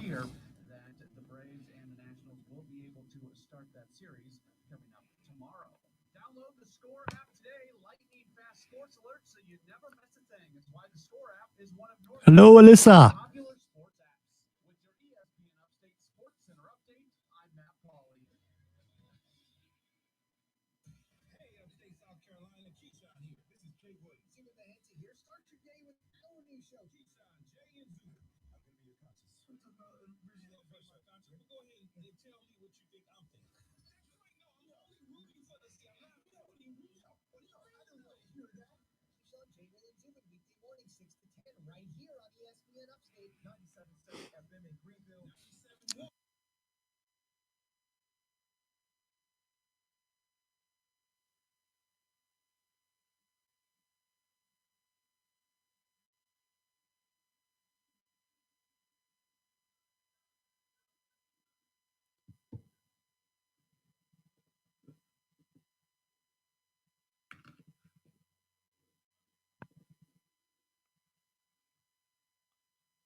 Yep, they just released a statement about it.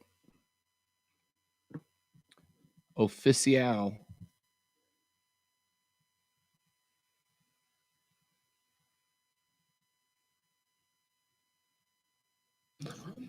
I'd seen it a couple minutes before I said anything, but I wanted to find another source before I mentioned it.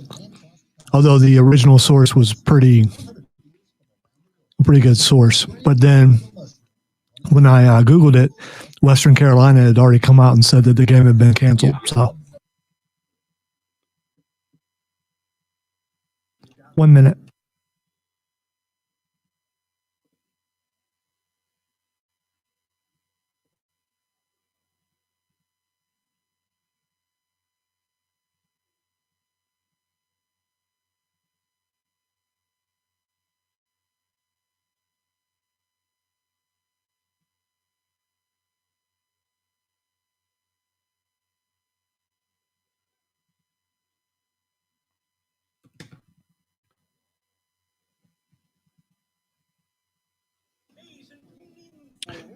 All right. I hear you, Alyssa. You're welcome. Bye.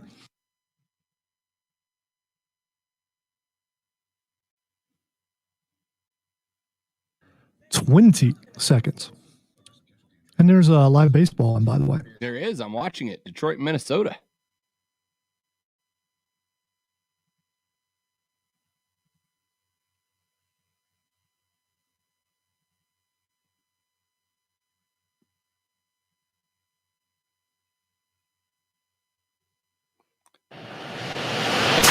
He's not messing around. Real, unfiltered sports talk on the Rob Brown Show, ESPN Upstate.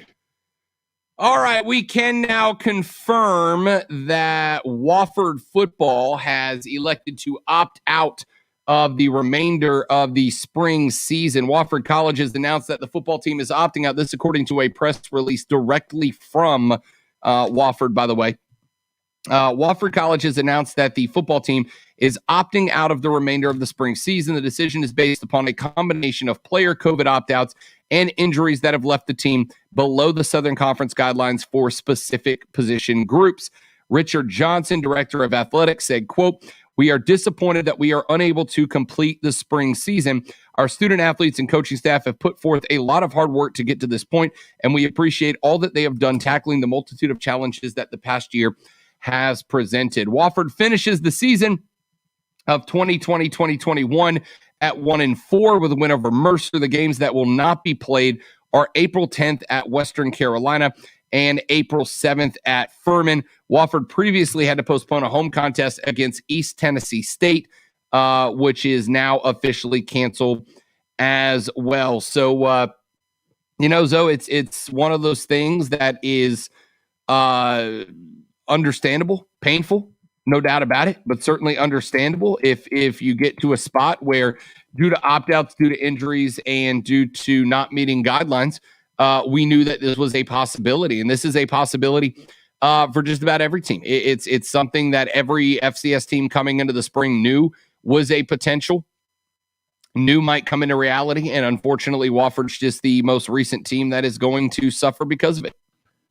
Yeah, we saw this happen in the fall football season. We've seen this happen here. We've seen it happen early on in the NCAA basketball tournament. So it's just one of those things. If you don't have enough to fill the team, you have to forfeit the rest of the games, and it's a shame, but it's the world we live in right now. Yeah, it is. It stings. It stings, but it is what it is. All right. Do we still have Jason with us? Let's get Jason in here to talk a little Panthers draft. Jason, thanks for taking a minute. Great to have you on the show, bud.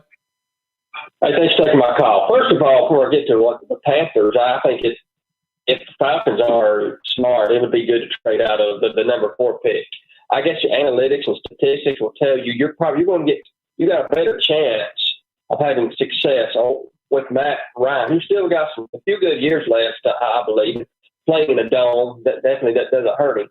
You've got a better chance of having success from him than the 4th best quarterback in the draft. As for the Panthers, what do you think is should they trade for Sam Darnold? I mean, if Sam Darnold, say he doesn't work out and you trade for him, so what? If you lose out on a 3rd round pick, I believe it's something they should look into. He no doubt had terrible coaching since he's been in the league. And, I believe maybe he has some potential. I don't know. I'm not an expert.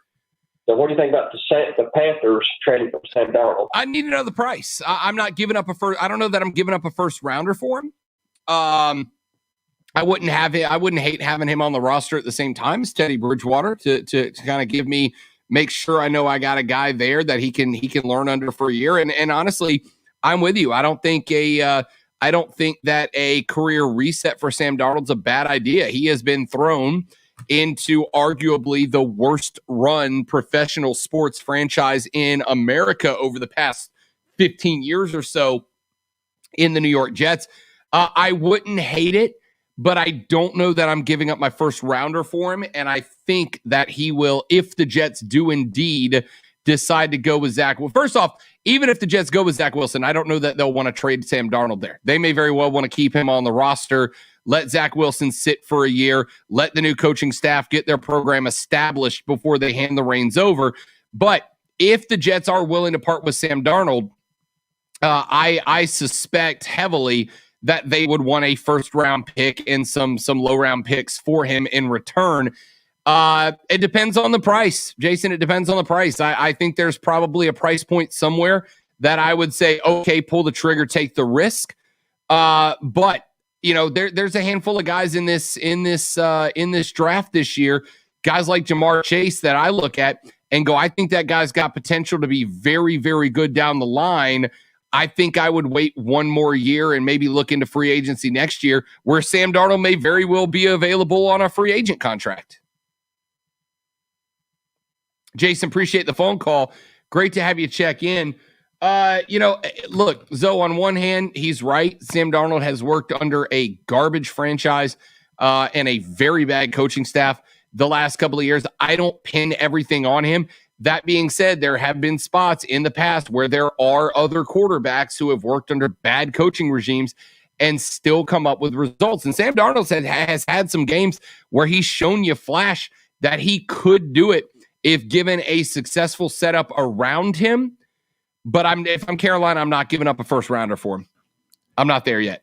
Yeah, me either. And the thing is, someone will take a chance on him if the Jets decide to deal him. Someone will, and they probably should, because as you've talked about, there have been some moments where he looked really good, and the Jets classically, do you remember the Jets ever being good? I don't remember them being good in my lifetime, and I'm a lot older than you are. So I mean, and if you're him, you're like, yeah, trade me, get me out of here. You're right, I can't do it. I'm just not good enough to be here. Send me somewhere else.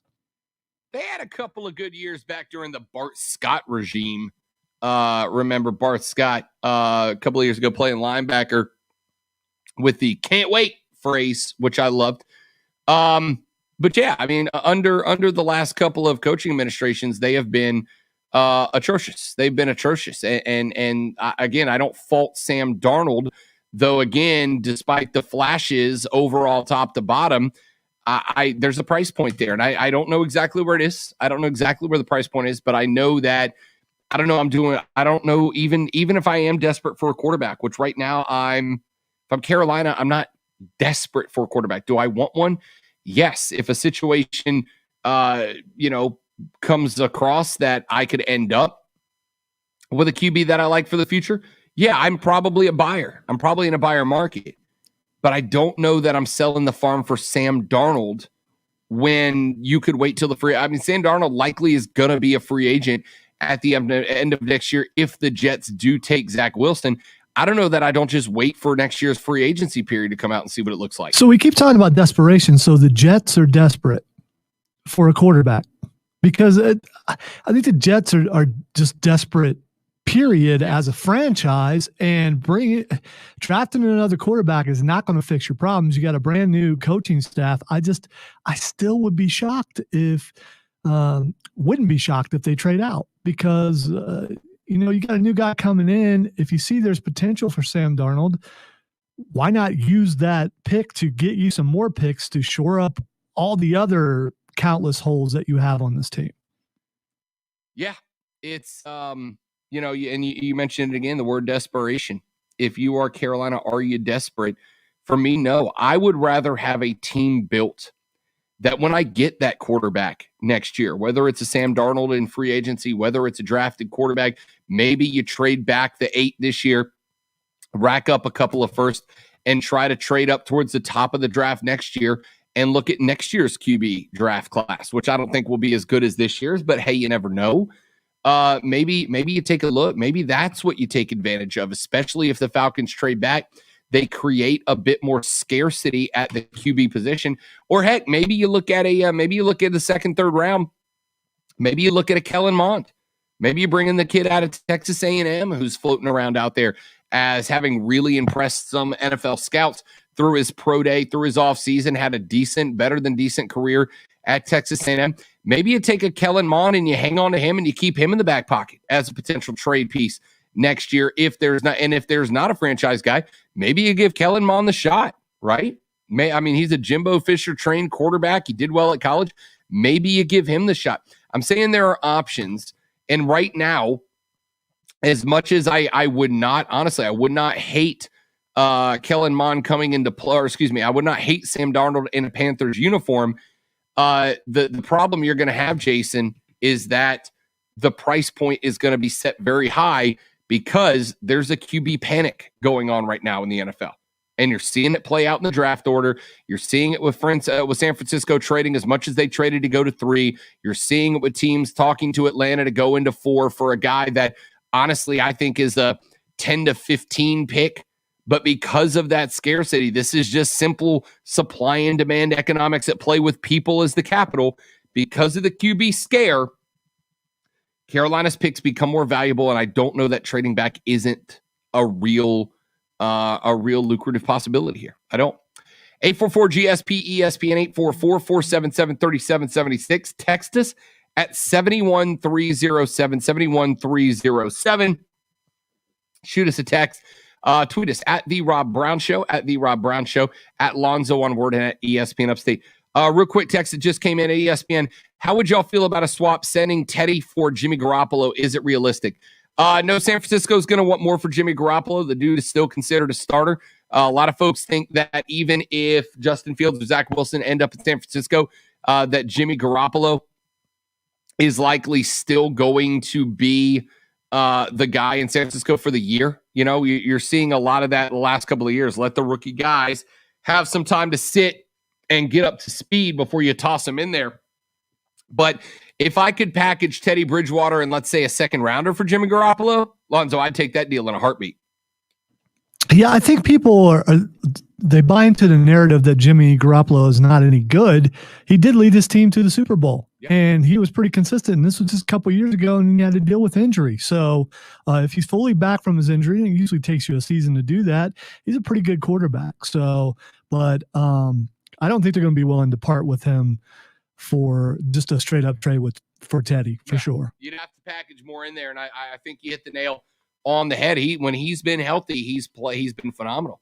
When he's been healthy, he's played phenomenally well. He was snake bitten last year because of the injuries. He was snake bitten, and if that is the case, I don't hate him as a pickup. Now, I have asked questions about the training staff for Carolina. I think there have been some guys that have seemed to have had injuries that maybe lasted a little longer than we thought. And if that is the case, then I'd be concerned about it. But I'd take the shot with Jimmy G.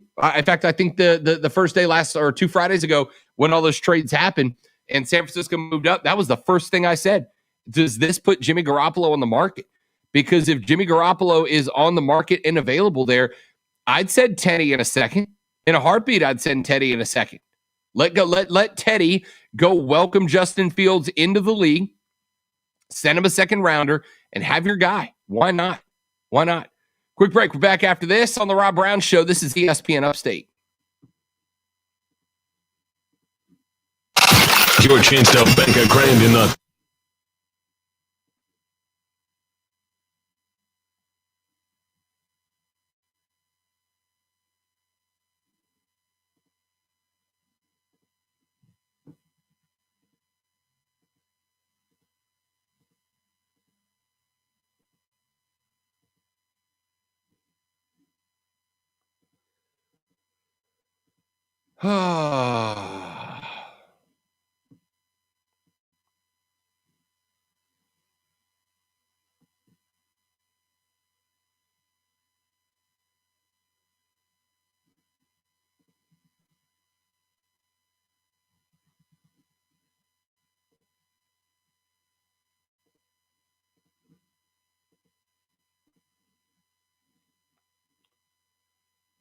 That's a bummer about Wofford, man. You hate it. Hate it for him.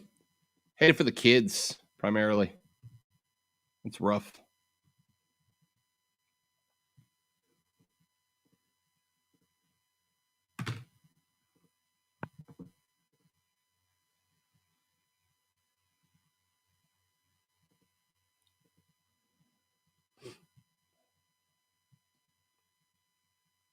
Golf card in the next break. Golf CAD.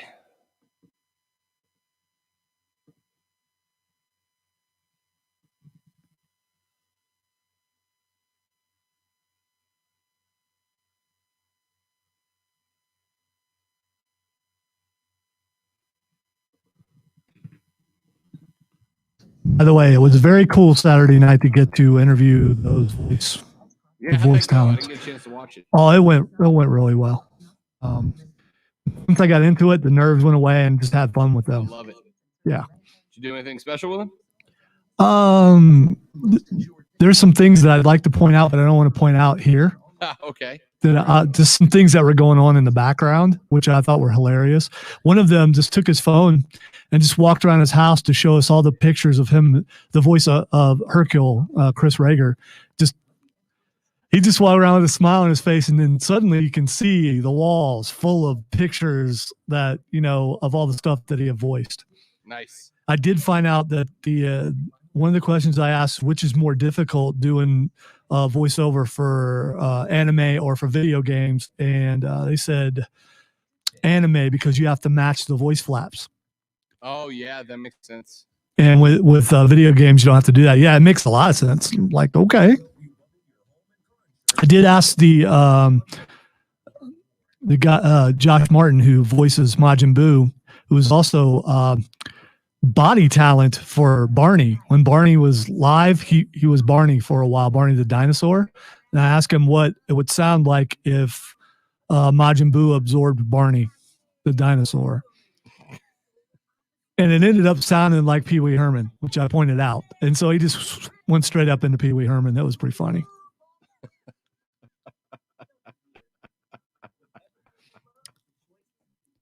"30 seconds. I always like to ask a question that I know these guys have never been asked, and you can just see the look like, wow. I warned them ahead of time that the chances are you've never been asked this question." Yeah, I'm going to have to go back and watch it. One of the highlights of my career right now. So the number one highlight is working with Rob Brown. 10 seconds. Oh, you're a terrible liar, but I appreciate it. I'm working on it.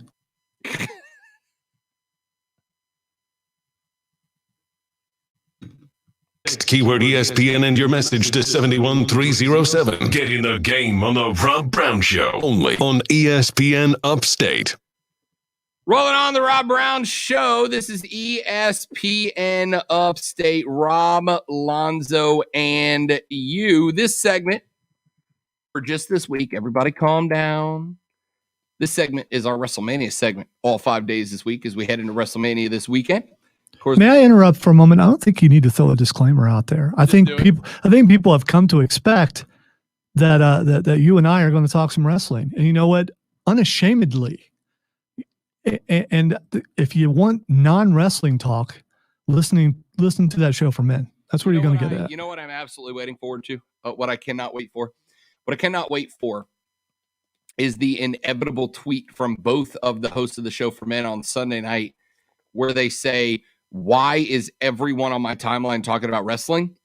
And then come on Monday and complain and say nobody cares about wrestling despite the fact that they are overrun by it. Can't wait. It's going to happen. You know what? There's if you analyze it psychologically, it's guilt. It's It's absolutely what it is. It's guilt. When there's something out there that people are really into and you don't get it, or your macho gets in the way, or whatever it is that tells you I'm an adult. I can't do that. Even though secretly you kind of want to be a fan. It's guilt. That's what it is. It's guilt.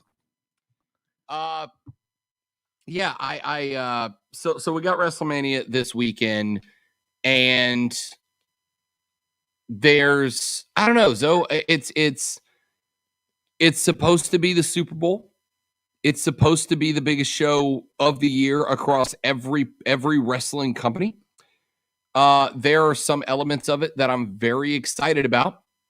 A couple of matches that I'm very much looking forward to. And then Lonzo, there's a lot that I'm just meh. Like, I think I'm more excited in some cases. There's matches I'm more excited about in TakeOver than I am about WrestleMania. It just kind of seems like they just didn't really develop plans, and it's gonna be an okay WrestleMania coming out of the pandemic, which is too bad. Let me help you here, Rob. That's what I'm here for. 25,000 fans. Okay, here's something we haven't experienced with wrestling. We've been able to see fans come back to baseball and football to a certain degree and notice that they were there. Wrestling needs them more than any other, and now they're going to be there. And it's going to be in Raymond James Stadium, which means they get to spend the money on the pyro and the entrances and all that kind of stuff and the surprises. I'm telling you, once you get into it, you're going to be glad you were there, and you're going to forget all the problems that you have with it right now, just for the sheer fact that fans are going to be there. We're going to be able to hear them. We're going to be able to see them. The wrestlers are going to feel that pop when they come out, and it's going to bring something extra out of them. And even though it won't be the crowd that you normally get at a WrestleMania, because they haven't been in front of a crowd of this size in over a year, it's going to feel like the same thing to them, and they're going to reach new heights and do some things that they should not be doing. And it's going to be fun. It's going to be entertaining, and I can't wait. Yeah, look, the presentation should be there after a year of watching shows with no fans or minimal fans, just kind of scattered ringside, primarily composed of other wrestlers. The promotion should be there. I mean, it should be pyro, and it should be rock and roll music, and scanning shots of the crowd, 25,000 in a 70,000 seat stadium, socially distanced. I mean, it won't be what we're normally used to for WrestleMania, but it'll still be nice to have them there. The presentation should be great, Lonzo. It really should be great. In fact, I commend all three companies, well, two companies and both spinoffs, AEW, NXT, and WWE, because I think they developed immensely in their presentation without having crowds, with the theatrical matches, with the addition of the virtual video boards behind them, with the upping of the Titantron and all that. I think they've done a great job, and it'll be interesting to see how they segue that into having fans in attendance. But that's not my issue with why I'm very mad about it. I'm very mad about it because Shane McMahon v. Braun Strowman is really doing not that much for me.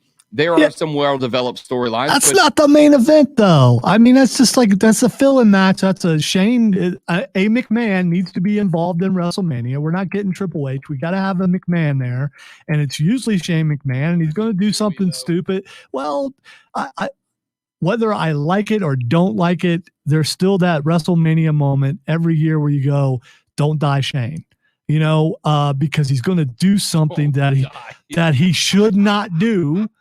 And I mean, we don't have those guys. Like, I realize that Jeff Hardy's still there, and it used to be him that you would say that. And I'm not even sure if he has a match. So the fact that Shane is in there, he's going to do something. And who knows? Kevin Owens may do something like that too. These are guys that do something that, humanly should not be possible, and they do it anyway.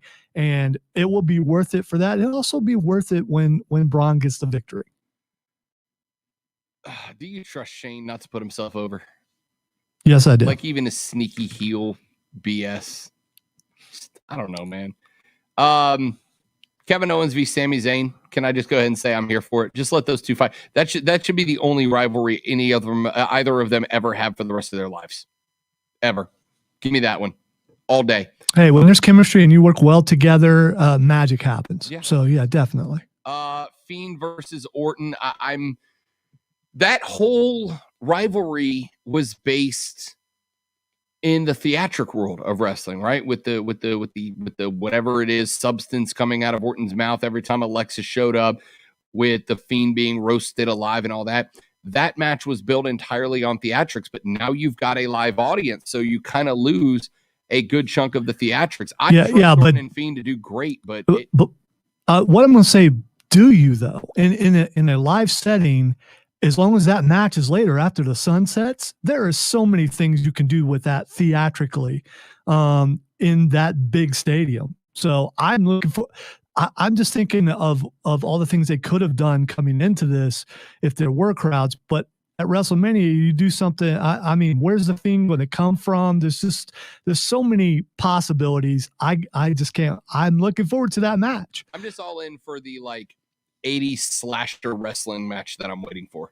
Yeah. Just gory and gross. Let's just make it weird. Riddle v. Sheamus. I mean, that one that kind of feels jammed in there the last couple of weeks. Listen, Sheamus messed with Riddle's stallion. You don't do that. You absolutely don't do that. And I believe they're going to return Riddle heel. Yeah, I think so. And why?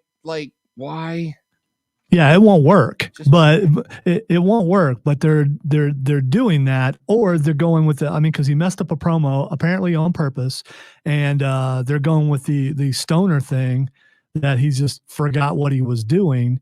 And I think they're getting ready to turn him heel. For the record, I like this character more than I liked the first iteration of Matt Riddle when he showed up. Yeah, me too. I'm down with Stoner Bro Riddle. I just don't get. There's probably a lot of guys out there that completely associate with Stoner Riddle. Big E versus Apollo Crews. I actually am kind of in for that. I really am. I think that I don't know, man. There's a part of me, and again, maybe this is the bleeding heart part of me. I don't need the whole Nigerian prince aspect. I thought Apollo Crews had developed a really interesting character, letting the dark side flow after losing to Big E. I don't see why we needed to turn him into a cartoon character to accomplish this. That being said, these two guys are going to put on a hell of a match. Whatever a Nigerian drum match is. Well, at least now we know what the accent's supposed to sound like because he just suddenly found it. Yeah, that's what I'm saying. Yeah, he just maybe he's been suppressing it all this time to fit in, to sound more American. Remember that day when Kofi came out and cut one of his first promos in his regular accent, and Triple H broke it in the middle of the ring during a primo and said, "Wait! Aren't you supposed to be Jamaican?" And everybody lost it. Check out that moment from Big E. Maybe their podcast a couple weeks ago, they explored how Kofi could just jump into that, and it's hilarious because they talked about it on the podcast, and then the following week he came out doing the accent, making fun of some people. So I remember when he came out of the time machine, that was as good as it gets. As good as it gets. All right, so we'll take a break there. We've got a lot more to get to, and we've got 4 more days till WrestleMania. We will be breaking it down, and then we'll give you our full match card preview on Friday. Quick break. When we come back, the game everybody loves to play. Zoe tells me what's trending on Twitter. I give you 30 to 45 seconds about what I know about it. If I know nothing about it, I make it up on Twitter trending topics. This is the Rob Brown Show right here on ESPN Upstate. Golf card. The Rob Brown Show. Listen on your Amazon or Google smart speaker. Just say, play ESPN Upstate. Look outside your window right now. I don't care what you're doing. Look outside. Look outside your window. You see that? You see the blue sky? You see that nice little breeze blowing through the trees? There is no better weather than this right here to go play some golf, which is why you need to get the ESPN Upstate golf card. The Upstate golf card is on sale right now. Spring is in the air. Your drives should be as well. It is the best deal for golfers around the area. 9 premier Upstate golf courses on the 2021 Upstate golf card, just $99. That's over $450 worth of greens fees. You are getting it for under $100. If you're trying to do the math in your head, yeah, that works out less than $15 a round, which, take that one step further, works out to like 80 cents a hole to play golf. If I told you right now that 9 premier golf courses were letting you play for 80 cents a hole, you'd play them twice in a day. So why not pick up the Upstate Golf Card right now? Check out their website at upstategolfcard.com, upstategolfcard.com. Like them on Facebook and Instagram at that same name. It's a great way to get out on the course with your amigos all spring and summer long. Courses are open, but supplies are limited. Get yours before they're gone. It's the Upstate Golf Card.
By the way, yesterday I reached level 50 on Fallout 76. Nice.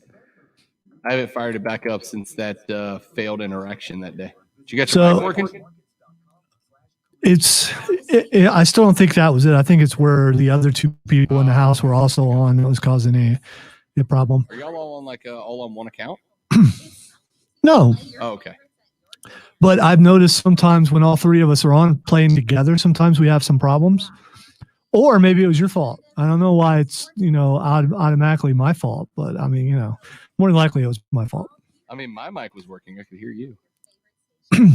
The headset's weird. Sometimes I have to take the USB thing out and put it back in. Right. And then it starts working. And it's a good headset. I don't know why. Just bad luck.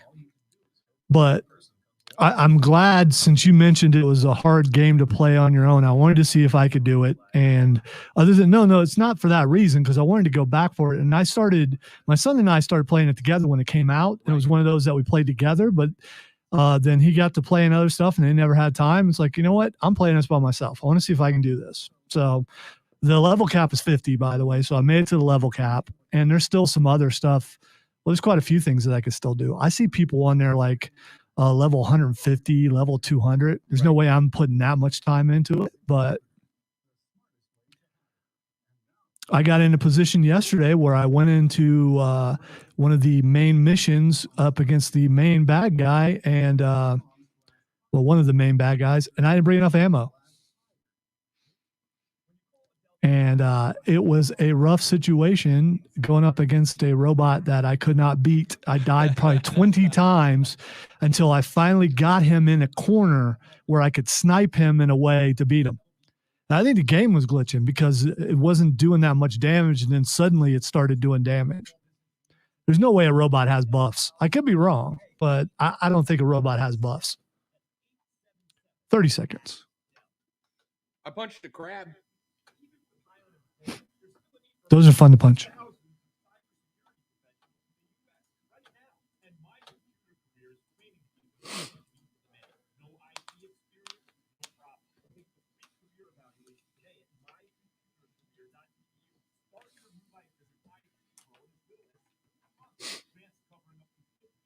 Miggy Cabrera didn't get enough of it. Oh, off the end of the bat. And now, the Rob Brown Show presents Twitter Trending Topics. All right, it is time for Twitter Trending Topics, where I will tell Rob what is trending on the internet, and he will tell all of us, enlighten us as to what he knows about it. The first thing trending is pretty sad, and it has been trending for a couple of days now, and it is DMX. Yeah, we watched the saga of DMX play out over the weekend. Apparently, was a former addict, got help, came out of it, and then unfortunately fell off the wagon and overdosed over the weekend. The last I heard, has he passed away? I know he was on life support over the weekend and was in an unresponsive state and remains there. And looks like, unfortunately, he may not come out of the other side of this. Just you talk about the voices of a generation, as silly as it might sound to some people. Man, DMX on the mic dropped tracks that were staples in the old high school football and basketball gyms when I was growing up. So, and by the way, I did not. He's from here or lived around here somewhere.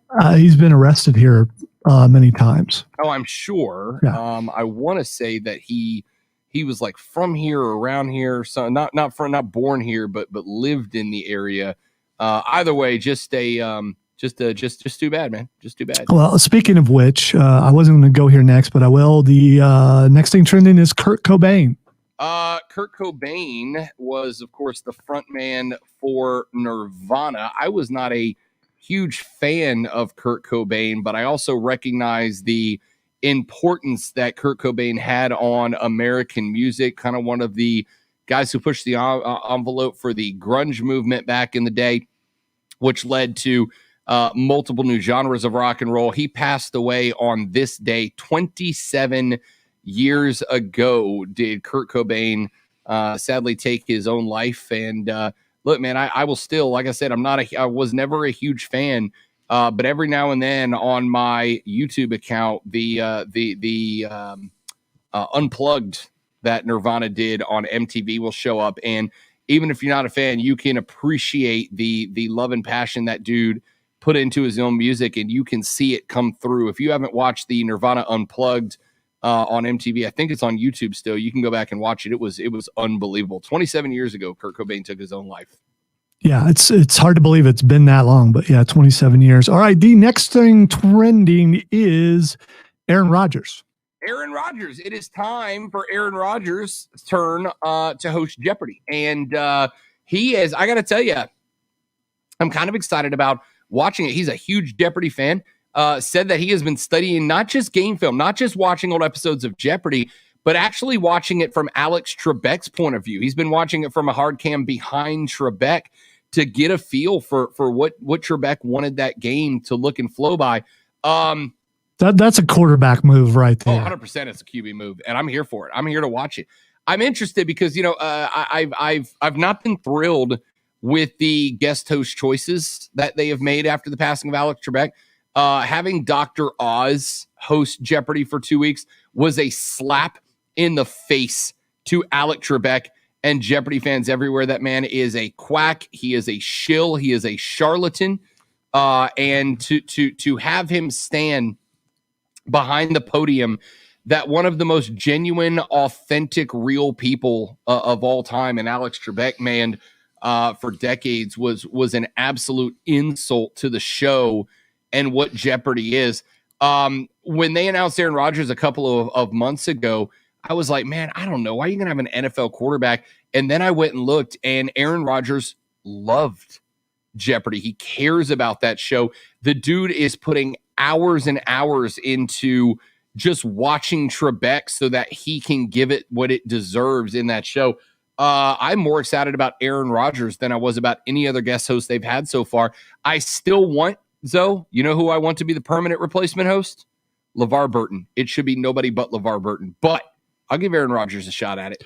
Yeah, and the other thing about Aaron Rodgers, if you've seen him on anything, he kind of has a similar delivery that Alex Trebek had. As far as there's some hesitation, and then there's some snark that you don't always know that it's snark. And I think you need that kind of thing as a host for Jeopardy. All right, the next thing trending is Space Jam. Everybody get up. It's time to slam now. We got a real jam going now. Welcome to the Space Jam. Here's your chance. Do your dance at the Space Jam. The trailer for LeBron Space Jam has dropped. I am intrigued, Lonzo. It looks like they're going to be doing some crossover between actual hand-drawn animation and the new CGI animation. They are going with a different story. Apparently, LeBron's son is being kidnapped by the bad guys in this one. Don Cheadle. Yep. And Don Cheadle's the bad guy. I am here for Rhodey being the bad guy. And LeBron has to win. Now, what I'm interested in is there is a scene there where all of the Warner Brothers animated properties, including the Iron Giant and King Kong and Scooby-Doo and the Mystery Machine, are all shown heading towards the court. But in all the gameplay action, it looks like it will be the OG Toon Squad. In fact, there's a really cool moment recreating a very famous photo where Dwayne Wade threw a alley-oop to LeBron. It's got LeBron in the background throwing the oop, and Wade's got his arms out and he's winking at the camera, where Lola Bunny recreates that moment in the thing. I gotta tell you, Zoe, I've been like, I don't know, man. Space Jam was one of my favorite movies of all time, and while I am a LeBron stan, I'm just apprehensive about them taking a great idea, but it's not a reboot. It's its own individual story. And so far, Zoe, I like what I see. I'm not going to lie. Yeah, I'm down. And I've already seen some things that I knew I would see. Is LeBron's Space Jam better than Michael Jordan's Space Jam? I mean, come on. First of all, who cares? It's a Space Jam for a new generation, and a new generation needs Space Jam because it was a cool movie, and this one looks like it's going to be a lot of fun. And not everything that not everything LeBron does has to be. I mean, it's hard not to compare it to Michael. I mean, he's literally doing the same thing Michael did. But let it be its own movie, and I'm here for it. Everybody get up. It's time to jam now. All right. Time for your chance to win $1,000 in the ESPN $1,000 Cash Dash right here on ESPN Upstate. The keyword for this hour is band, B-A-N-D, band. Like, hey, man, I heard Rob's band is really good. You heard correct. And also you heard correct that if you text the word band, B-A-N-D, to 72881, you might become the 6th listener in our market to win $1,000. Text BAND, B-A-N-D, to 72881, powered by BetQL. Let BetQL's proven data and analytics help you become a better. Download the BetQL app today. Text BAND to 72881. We hand it on over to Diesel and Mark Ryan for Offsides. Y'all have a great rest of your day. Don't drink and drive. I'll punch you in the face. We're back tomorrow to try again, y'all. The Rob Brown Show is on ESPN Upstate.